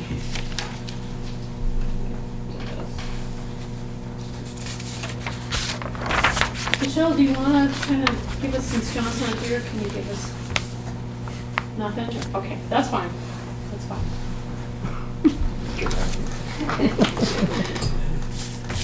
Well, you know, I mean, if everybody's watching the news, they know that the requirements have changed for everybody, part-time, full-time, retired. Some of our committees are, you know, appointed. It's gotten kind of involved. So we've had the policy. If you have questions, I can forward them to John, and we can bring it up for the next meeting. Otherwise, he's asking that this be approved. So I'll support. Okay. Labor Council will be given this policy, so, you know, if there's any changes, they'll come back to us anyway. Actually, Lynn, Yes, it's already ma'am. been approved by Aaron. Oh, it has, okay. So he must have read this early. Yes. Because he said, okay, prove it and present it, okay. Okay, better yet. Any questions? All in favor? Aye. Opposed? Thank you. Okay, now Michelle, you can talk about the ESI program, the program they have for employee assistance. You want to come up? Yes, please. It's easier to hear. You don't have to yell. I have a lot of voice anyways. This is involved, you know, we've talked about this a few times, and all the information's in here, but it's kind of, it's like, all of this, you know, that was my first reaction. For $4,000 for all of our employees and all of their family members per year. See, you got it. Right. You wouldn't think that, because there's, how many pages of this? 20 pages or whatever it says. You get this and this and this, you get, they help you with your budgets, they help you with legal issues, they help you with adopting children, retirement. It's just amazing. Therapy, telephonic therapy, anxiety, depression, life changes, violence. It's just pages and pages of things that we get for our employees. Elder care services, wills, probates, childcare, college. This is advice. They have people on staff 24/7, especially for emergencies. Typically, you know, like 8 to 5, or if it was 7 to 5. But I did ask Michelle to come because it was just so much. I figured you wouldn't believe it. I could have been home a while ago. Sorry. I thought sure you'd have questions. So, Got some. You do? Yeah. Good. How's this gonna work? What do you mean? An employee Process. requests it, how is it gonna work? What's the procedure that they're gonna follow? Well, it depends on if it's the employee initiated or employer initiated. Employee initiated. Okay, so they would go ahead and contact ESI themselves Is that local directly. or national? It's local, and the quote is based on providers locally to assist us. That's kind of how they determine the price for us, based on the number of employees and the number of counselors, therapists in the area. It can be done in person, it can be done online, but it's all employee initiated. So they would contact them directly, because we don't want to violate any HIPAA violations, right? And everything is confidential. So the township would not even know an employee has been seen, because that's all confidential information. So give us an example. Like, pick something. So my mom died, and I'm having a hard time with it. I'm having a hard time at work. So I feel like I need to go and speak with somebody. That's considered a life event for myself. And in this quote, there are 5 sessions that I would recommend. You could do 3 or 5 in this pricing. I would choose 5, where I could go and speak with a counselor, and the sessions run about 45 to 60 minutes per session. And we would discuss my issues with my mom dying. Now, if for some reason my mom died and it caused me to become an alcoholic, those kind of connect. So then that's not considered the same life event. But if my mom died and then I became a drug addict, that's 2 separate life events, so I would get 5 more sessions. Does that make sense? so who's an employee? So in what I would recommend, but it's up to the board to decide whoever you want to be qualified under this program, but I would recommend all full-time, part-time, and on-call volunteer, which would include our fire department. What this wouldn't include is the board members, committee members, and election workers. And I did that because none of them receive benefits from the township, but also none of them even qualify for ESTA as well. So I kind of connected it that way, but you're more than welcome to decide who those employees are. So if you want to add the board members to that number, might change the quote, not an issue, but anybody that you want to be able to take part in this program is who would be eligible. So it's just the employees, not their spouses? It's family members as well, up to the age of 26. Okay. So I don't think it would cost that much more to add 1, 2, 3, 4, 5, 6, 7, 8 people. Absolutely not, because my original quote was 67 people that included the board members, and it was $4,000 for 5 sessions for 1 year. And I just got a revised quote for actual, not including what I had just mentioned, it was 51 for full-time, part-time, and on-call volunteer for 16 months, and it was 5,000. So, I mean, you're really not talking much of a difference. If we use that 67 number for 1 year, it was 4,000 at the 5 sessions. So there are kind of two different options here. Yes. I mean, for the employee, they can have counseling for those kinds of life events, and like basically 5 hours roughly. You said, Yes. 45 minutes to an hour, 5 times. Yes. For 5 events. But they also No, have. per life all- event. You Yeah. could have 10 life events happen to you in 1 year. Maybe 50. That's true, yeah. But then all of this information that they have, that's available in webinars and. Correct. Stuff Training. like that, yeah. Yep. That's available as well. It's not just 5 hours for everything. Right. It's kind of like. And I believe there was one legal session in there for They've got 30 minutes one free freebie. for everyone. Yeah.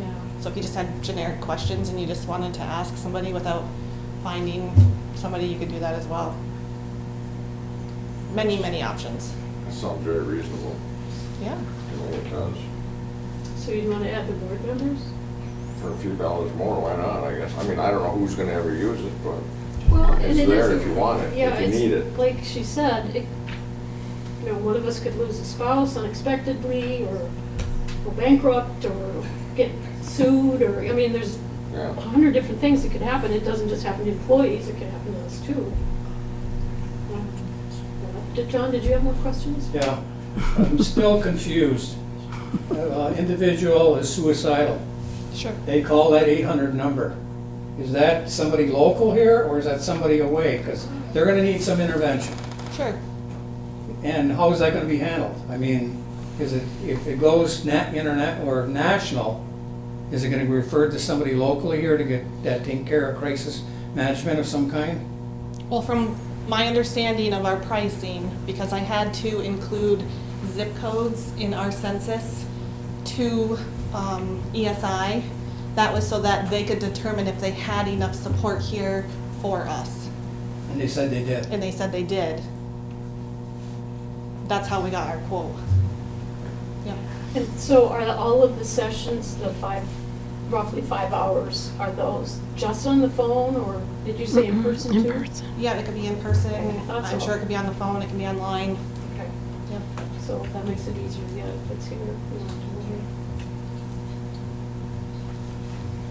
So what are you thinking?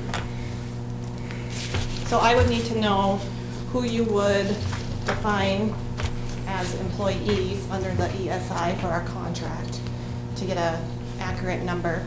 So would you like to include, if you'd like to include board members, do you want to also include committee members, election workers? Non-election workers, no. And board members. Just board members? Yeah, board members could have a bad meeting and might have Be problems. suicidal.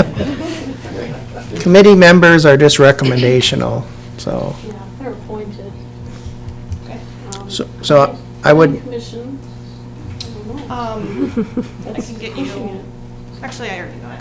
It's from, we have to start on the first of the month, and if we get your approval tonight, that would give ESI and myself enough time to get our account set up, but also give us the time to present a new policy for the next board meeting for an EAP policy for the township. And then as of September 1, we'd be able to put this in place, and our proposal would be from September 1 through December of 2026. And that cost, currently at 51 employees, you add yourselves, right now is $5,000 Okay. for 5 sessions. You said 72 originally because that counted on-call. I said 67. Oh, okay. Yep. Dyslexic, forgot. That's okay. 76 is or 72. But I would provide you with a new quote with the exact numbers depending on who you select as your employees for that. Well, I'll move to accept the ESI proposal with the addition of the township board members for not to exceed costs of $6,000. So if it's less than 6,000, you don't have to come back to us. Okay, thank you.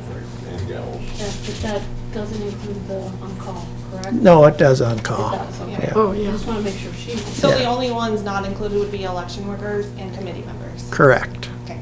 So, employees and the board. Yeah. Okay. And I made it not to exceed $6,000, so that should cover the additional expense. So if the proposal is for a year, it would end up being more than 6. if we're No, gonna start in no, September. it's for 16, or it's for how many months, Michelle? 16 months, September 1st of this year through December of next year. That's the Also, current it's- quote.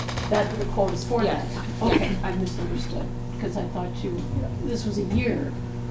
But- Originally, yes, but then we talked yesterday and you wanted more information Yeah. to start it sooner, so, That works. yes.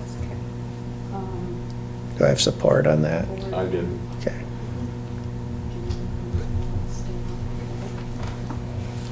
Starting September 1st? Yes. December of 26. Let's see, to be less than 6,000. Okay. Questions anymore? So I just have a comment. I see this as really valuable, Yes. especially for what our EMS people see out there and our firemen who have had some services in the past. I don't know who really provided them, but I think anything we can do to provide education to the people who will have the opportunity to use these services, that's going to be like really, really valuable. Yeah, because I can tell you those paid on-call firemen aren't going to know about this unless we do a huge campaign. Yeah. I always said Training's if part of this. my mind could forget what my eyes have seen. Yeah. The other part that's not really mentioned too much in here, but it will be in the policy, would be sending someone on a referral basis. So it could be a mandatory referral, it could be just a suggestion referral, but then there's gonna be, more definitions to what that would be. But it could definitely help if we see somebody struggling, we can just say, or maybe it's in writing and now you're mandated to go and see somebody to help you. I know our EMS this week, or it might have been last week, got 2 calls in one day. One was a 89-year-old person found dead, and this, 2 hours before, was an overdose. So they walk into those situations and they have to be sharp and on the ball and know what to do, and that's hard. Right. It's gotta be hard. I mean, I can't imagine that. They're special people. Okay, no other questions? All in favor? Aye. Opposed? Thanks, and thank you for staying, Michelle. Yeah, no problem. Okay, policy firearms changes. We talked about this last meeting, and I needed clarification, because it says proficiency training within the past 6 months is one of the requirements in this policy for carrying when you have a concealed pistol license permit.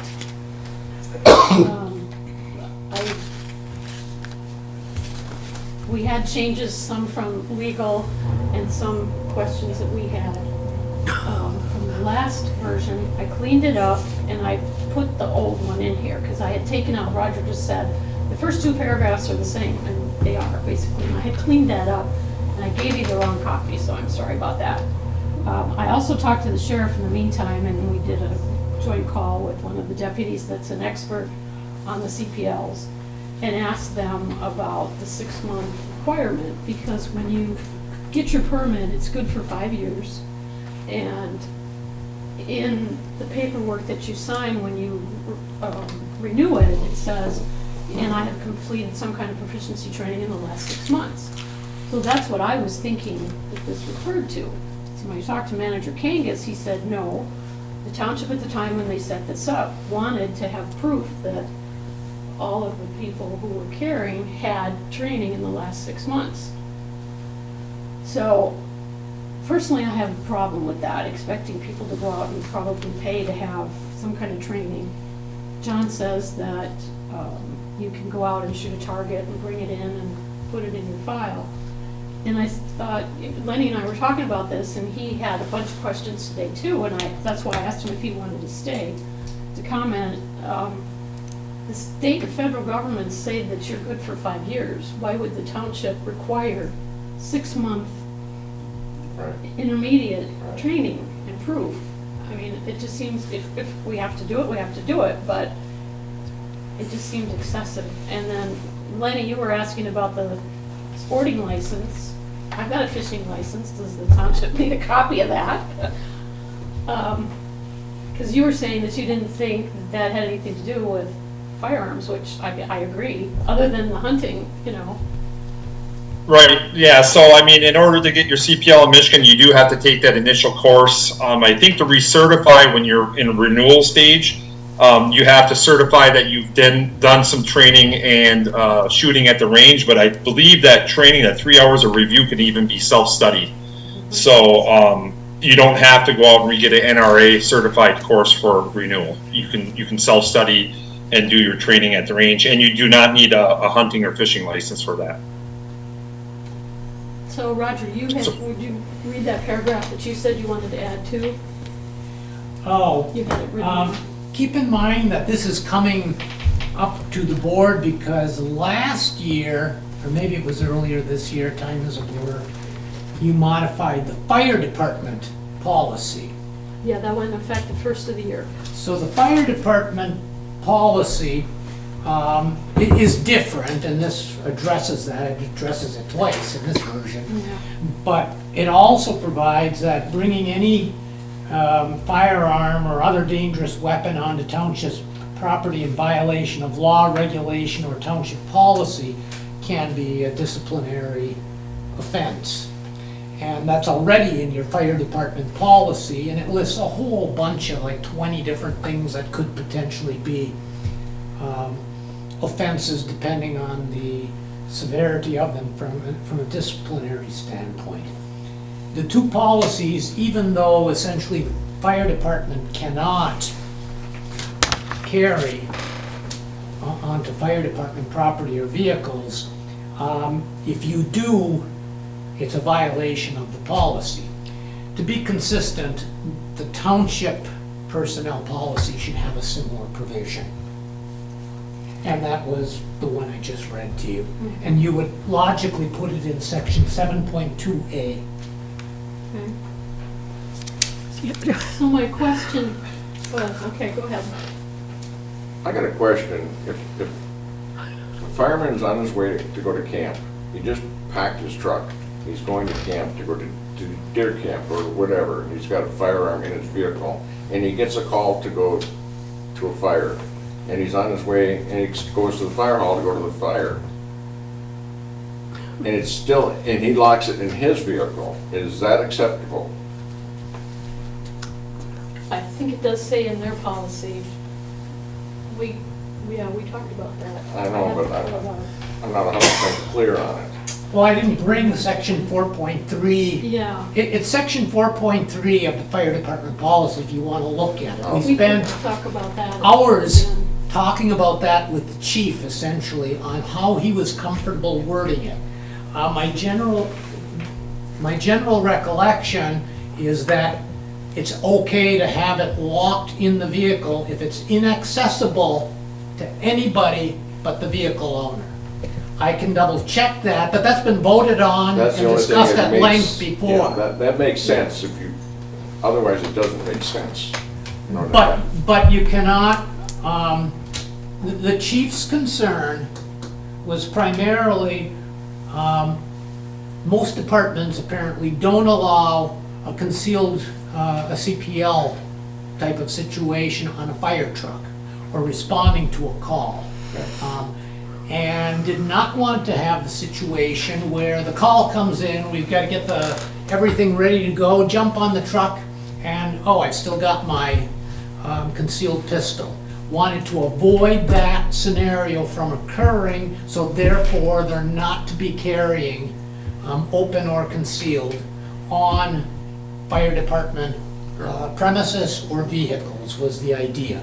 I believe we had about 4 different versions, and my best recollection was that section 4.3 did indicate that it can be, if they're on their way to hunting camp, it can be locked in the trunk.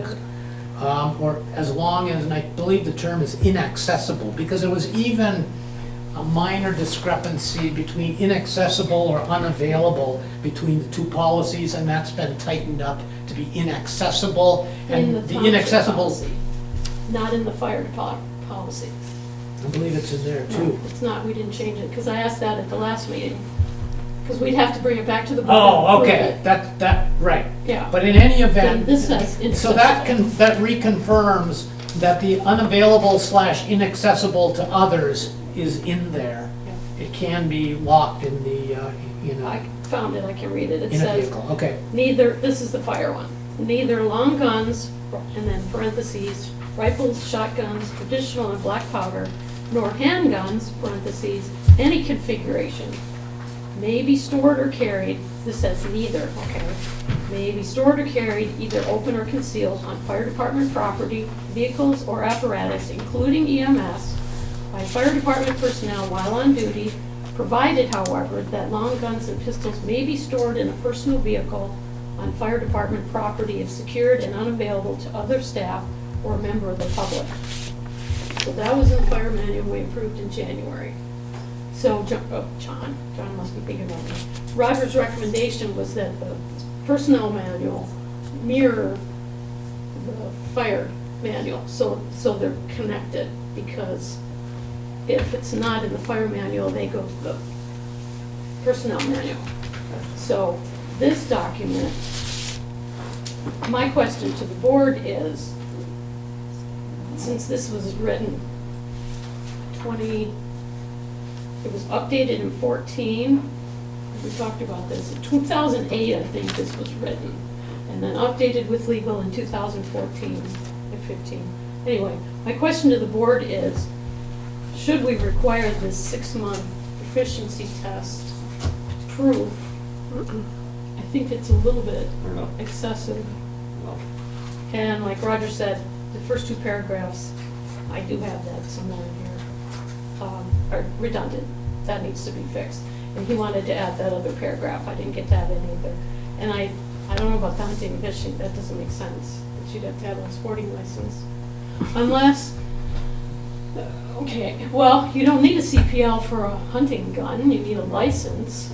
That's different. Well, this is firearms, okay. It's not just CPL. That's it. So I'm looking for, what do you want?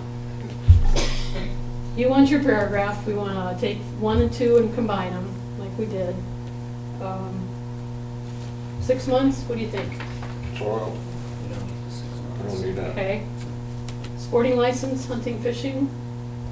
Do we have to have something that covers a hunting rifle in the vehicle? I think the policy itself is self-explanatory, just leave it as it is. Okay. So if they want to go hunting and fishing, they go hunting and fishing. And if it's in their vehicle because they're on their way, so be it. Well, but this is saying documentation. That's the last paragraph. They want documentation. In order to have the vehicle in your vehicle or on you, you have to have a CPL, a proficiency training certificate, which you get when you get your CPL, if you do it in NRA. a copy of your target used in target practice within the past 6 months, and a sporting license. I don't see why the sporting license. So, yeah, that's what Lenny was asking about. Keep in mind, I didn't make up any of this. No, This is- I didn't This either. is what was in This your. is old. This is old. Other than the grammatical things and the consistency between the two policies.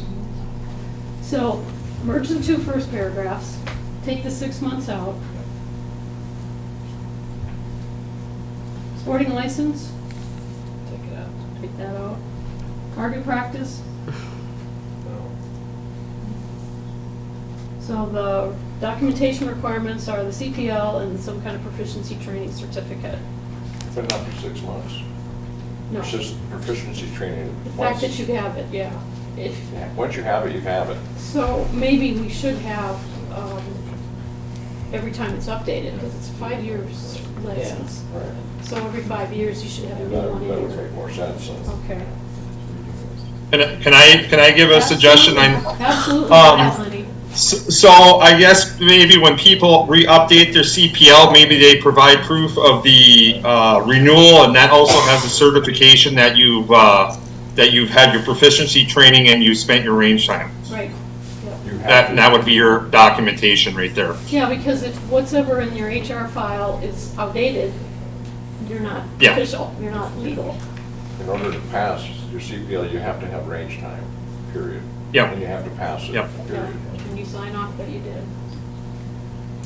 And when you do your renewals, you're basically certifying that you've done that. So you're under penalty of law, you're certifying that you've done additional range time and additional training. Yes. Okay, I will bring this back corrected next time, okay? Does that sound all right? And Roger, if you just, I'll look at your email and find that paragraph and put that in here. Okay.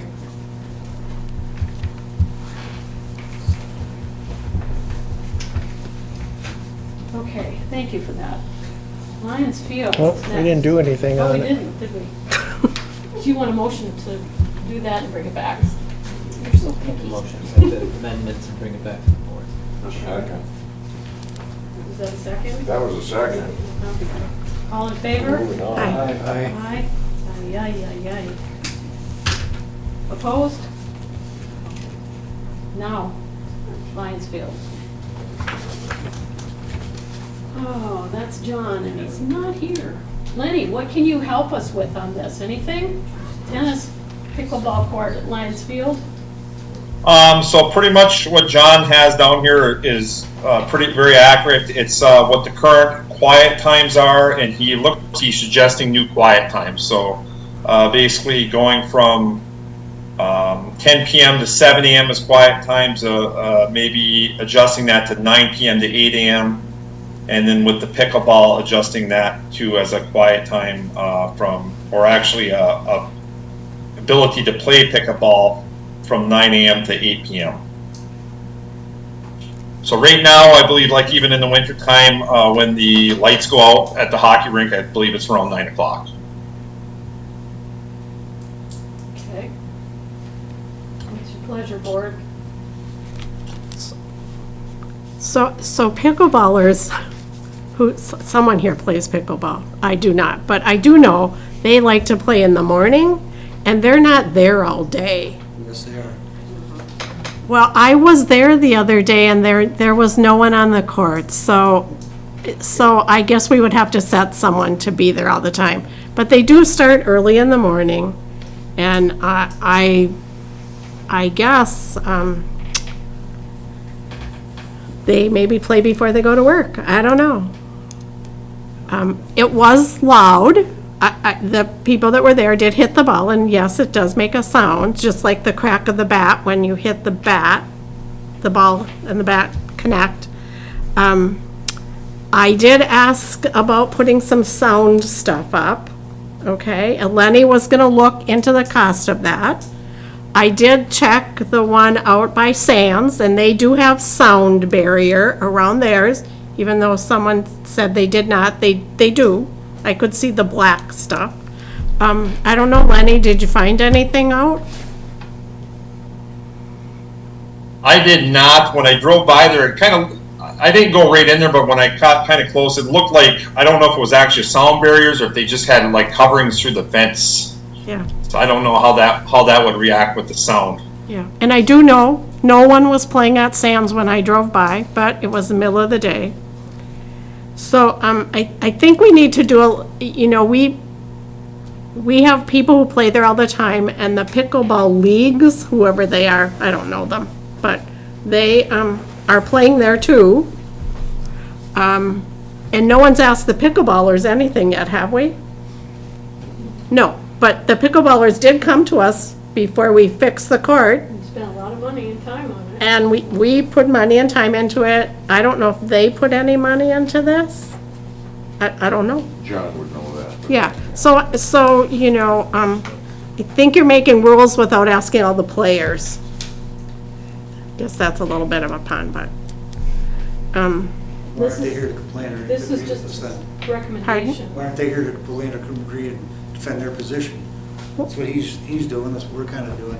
It's just, well, I'm not gonna get into an interaction here. Board, I think that, in all fairness, we need to have more information in my mind. Quick question for the mayor who was talking this earlier. Dean, you've had two chances A now. noise ordinance? This is a board meeting where we have to conduct business. You can speak again in a few minutes if you want. Oh, okay, sorry. You're welcome to do that. I don't know what kind of more information you want. I wanna ask the pickleballers what time they wanna be there. Why don't we have them come to a meeting or? Right, have a special- or have a meeting with them, or maybe John's already done that. He's not here, so it's hard to know that information. Okay. But, we do a lot of work when we get the baseball groups up and running. We create contracts, we fix that field up for ball. I mean, I think we're gonna have a batting cage. That could be kinda noisy. It's a park, I We live next to a park. It's not you know, Los Angeles. It's different. I think we wanna find, a middle ground. Well, we've talked about putting up some kind of sound barrier Barrier. too. I mean, we can only do so much, but let's bring this back when John's back for the next meeting, see what he can find out. I'll suggest to him that if he knows who the pickleball people are early, to ask him to come in and visit with us or talk to him, get some more information. What's his name that was on the Recreation Committee? Joe Shutter. Joe Shutter, yes. He would be the person to contact Okay? and set up with those people, because he was very instrumental at the time to get this put into place. Well, and you're assuming that's, for the most part, those are the leagues too. It's not, you're not gonna get anybody, because we might have people coming from Maine or Marquette Well, or Sam. Joe's a coming up local, here. that's why I said to start with him. Yeah, but I mean, we're still not gonna get everybody's. We No. put it in, it's a community thing. We put it in for anybody. If our people go down to Sam's, they don't take driver's licenses or anything. If somebody from the city wants to come and use this, or if we go over to Northern and play on their courts, it's just for everybody. Maybe. Well, on the other side of the park, which isn't pickleball, but it was the ice rink, we had to compromise there because there was pucks ending up in people's yards. So what did we do? We raised the fence about 10 to 15 more feet, and I think that's alleviated that problem. We require no slap shots now, so a lot of that has kind of solved that problem. So I think, we heard Dean's concerns. I think we're gonna try to come to a common ground here as best we can. And, it's like myself, I live right next to Warner Street, and it's the busiest street in the township. And, there's nothing I can do about it.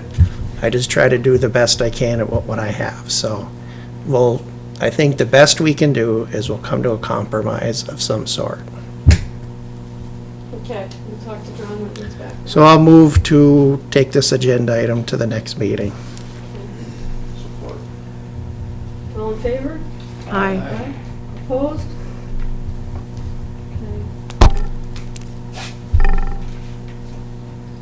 And I'll make a motion, we waive the alcohol policy at Lions Field for Community Day from 2 to 10 p.m. And I support that. Questions, comments? The only comment I'd say is we do that traditionally because the park is for 364 days a year alcohol-free, but it's just for that one special day we let people carry in, so. Okay, all in favor? Aye. Opposed? Thank you. Now, more public comment? You're free. Whoops. Sherry Johnson, 2272 Cherry Street. The pickleballers, they love that field. I walked by there at 8 o'clock in the morning, they're already out there playing, and it fills up really fast. I have a concern. I'm out walking now, and I know there was issues about dogs being off leash. We've cleared that. The bikers didn't have any place to go. They do now, but the only problem is I'm walking. Where do I go? I'm on the multi-purpose field, and these e-bikers are going by me. I have been hit in the arm. I have been hit in the elbow. I cannot jump out of the way. I am disabled. And for me to move fast, forget it. Something has to be done. Where do walkers go that they can be walking safely? Because we need to walk. And that I went on the Heritage Trail in Agani, and it says bikes. This kid came up to me and said, "You're not allowed on here." I said, "What do you mean?" He said, "Only if you're on a bike." So where are we supposed to go? We pass these bills for walkers and bikers. I mean, we need a safe place to walk. We have a lot of walkers down my street with their dogs. So where do we go? We can't be walking in the street. And what do we do with the e-bikers that are running down these hills? These are kids, and they could give a rip. And are we going to wait until a pedestrian gets really badly hurt? Are we going to wait until an e-biker gets really hurt before we do anything? It's a very big concern. I don't feel safe anymore when I go out and walk. I try to be out there very early before they get up to be safe. You know, we need to make sure the walkers are also safe. Thank you. Thanks, Sherry. Anybody else? Just a quick question. Do the cameras at Lionsfield work? Do we not? The security cameras? Because we've noticed there's been a lot of, like she's talking with electric bikes, they come in there, they put divots in the gravel and all that stuff, and we fill it in if we can. The guys come and fix it, but I mean, it's an unnecessary thing. We were just wondering if the cameras actually work and they can see anybody doing any damage or anything. I know it's hard to catch a kid on a bike, but it's just a question we had on that, so. Lenny brought it up at our last meeting. Yeah, okay. This is your time to Yes. talk. I don't want to interfere No, with that's that. fine. I just didn't know if For they're your active or information, not. yeah, he So, brought it you up. see that. And I think it was like a year or two ago, we had some trouble with some kids and they were busting up stuff and all that. And I always take it as that's my money coming out of the taxes that's getting repaired, and it makes me mad. So, yes, I was a butthead kid when I was young too, but I didn't damage stuff, so. And we did ask the deputy to patrol over there, and Lenny, you want to tell them about what happened last 2 weeks ago? Yeah, we had some kids were riding around in the field with their e-bikes and kind of messing around there. So the cameras do work. We have a pretty good idea who is doing it, and we haven't got them red-handed, but we have a good idea who is. And but yeah, the cameras do work at both the pavilion and at the ice rink building. Okay, perfect. Thank you. Yep. We should have sheriff patrols The more. e-bikers in there. Anything else, folks?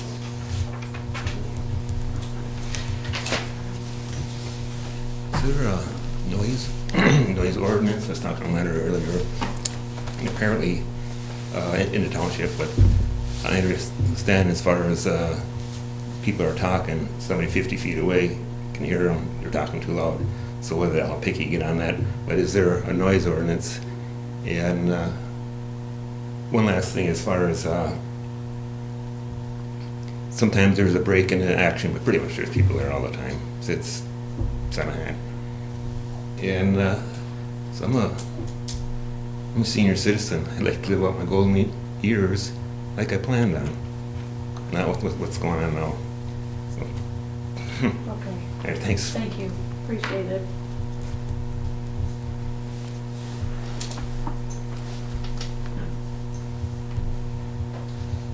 Rob Spad, 1420 Cox, one last time. 2 weeks ago, we were really quick to vote down the TIF, and tonight, when you had a The EAP program, you were very, very quick to vote for it for yourselves. I think that's disgraceful. If you're not covered under the sick leave and ESTA policy, you shouldn't be covered under this EAP either. I think that was very self-serving. Thank you. Thanks, Rob.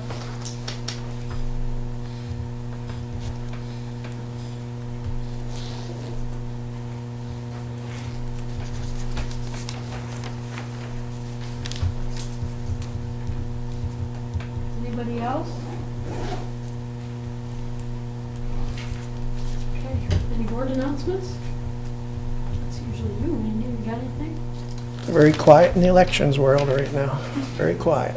Roger talked about the box, so we have a box that you were able to get with some grant money? Yeah, I ordered it. I gotta follow up on that, but we did order a drop box, so hopefully it was state funded, so we'll hopefully get that in the next couple months. So that'll be just for election ballots? And applications. Okay, yeah, but versus paying your bills or something? Correct, Bills yeah, ballots or correct. something. Okay. So I'll just do my reminder. The crowd is thinning, but Community Day is August 2nd. It's Princesses and Pirates, so I hope to see all of you there. There'll be ice cream, free ice cream, and we are adding a trivia event from 5 to 7. So that can kind of be exciting, I hope. The bands will play. The noise will end by 10. I'll stop them at 9:30, and people just leave right after the music stops. So come and enjoy the free event that the township sponsors for the community. I might dress as a princess. We'll see. Or pirate? No. John's gonna do ice cream. Okay, so we don't have a manager's He report. volunteered you. We'll get something when he gets back. So the next agenda is going to have something on recycling, schedule a work session, and then talk about the pickleball court with John. Pardon me. And I'm going to call Bob Hendrickson from the Heritage Trail and find out what those signs say. It says whackers, bikers, or whatever. Find out what that says. Comments. The next meeting is August 6th, so we have a little bit of a bye. Anything? Review motions? Sure. Let's do that, Randy. All right, well, first motion was to approve the consent agenda, and that was a roll call vote. It was approved. The second motion was to approve the regular agenda as presented. That was approved. The third motion was to approve the emergency generator purchase. That was approved. The fourth motion was to approve the sick leave ESTA leave policy. That was approved. Fifth motion was to approve the ESA for employee assisting program, including the township board. That was approved. The sixth motion was to approve the township firearms policy, and actually that was to refer it back to legal and get it rewritten for the next meeting. And that was approved. Seventh motion was to put that, again, review that and put that back on the next agenda for a review, and that was approved. And the eighth motion was to waiver the alcohol policy for Lions Field on August 2nd for Community Day from 2 to 10 p.m., and that was approved. Okay, thank you. Anything else? I have a 10th motion. Okay. I move that we adjourn. Second. All in favor? Aye. Aye. Opposed? We are adjourned at 7:49. Thank you, everybody.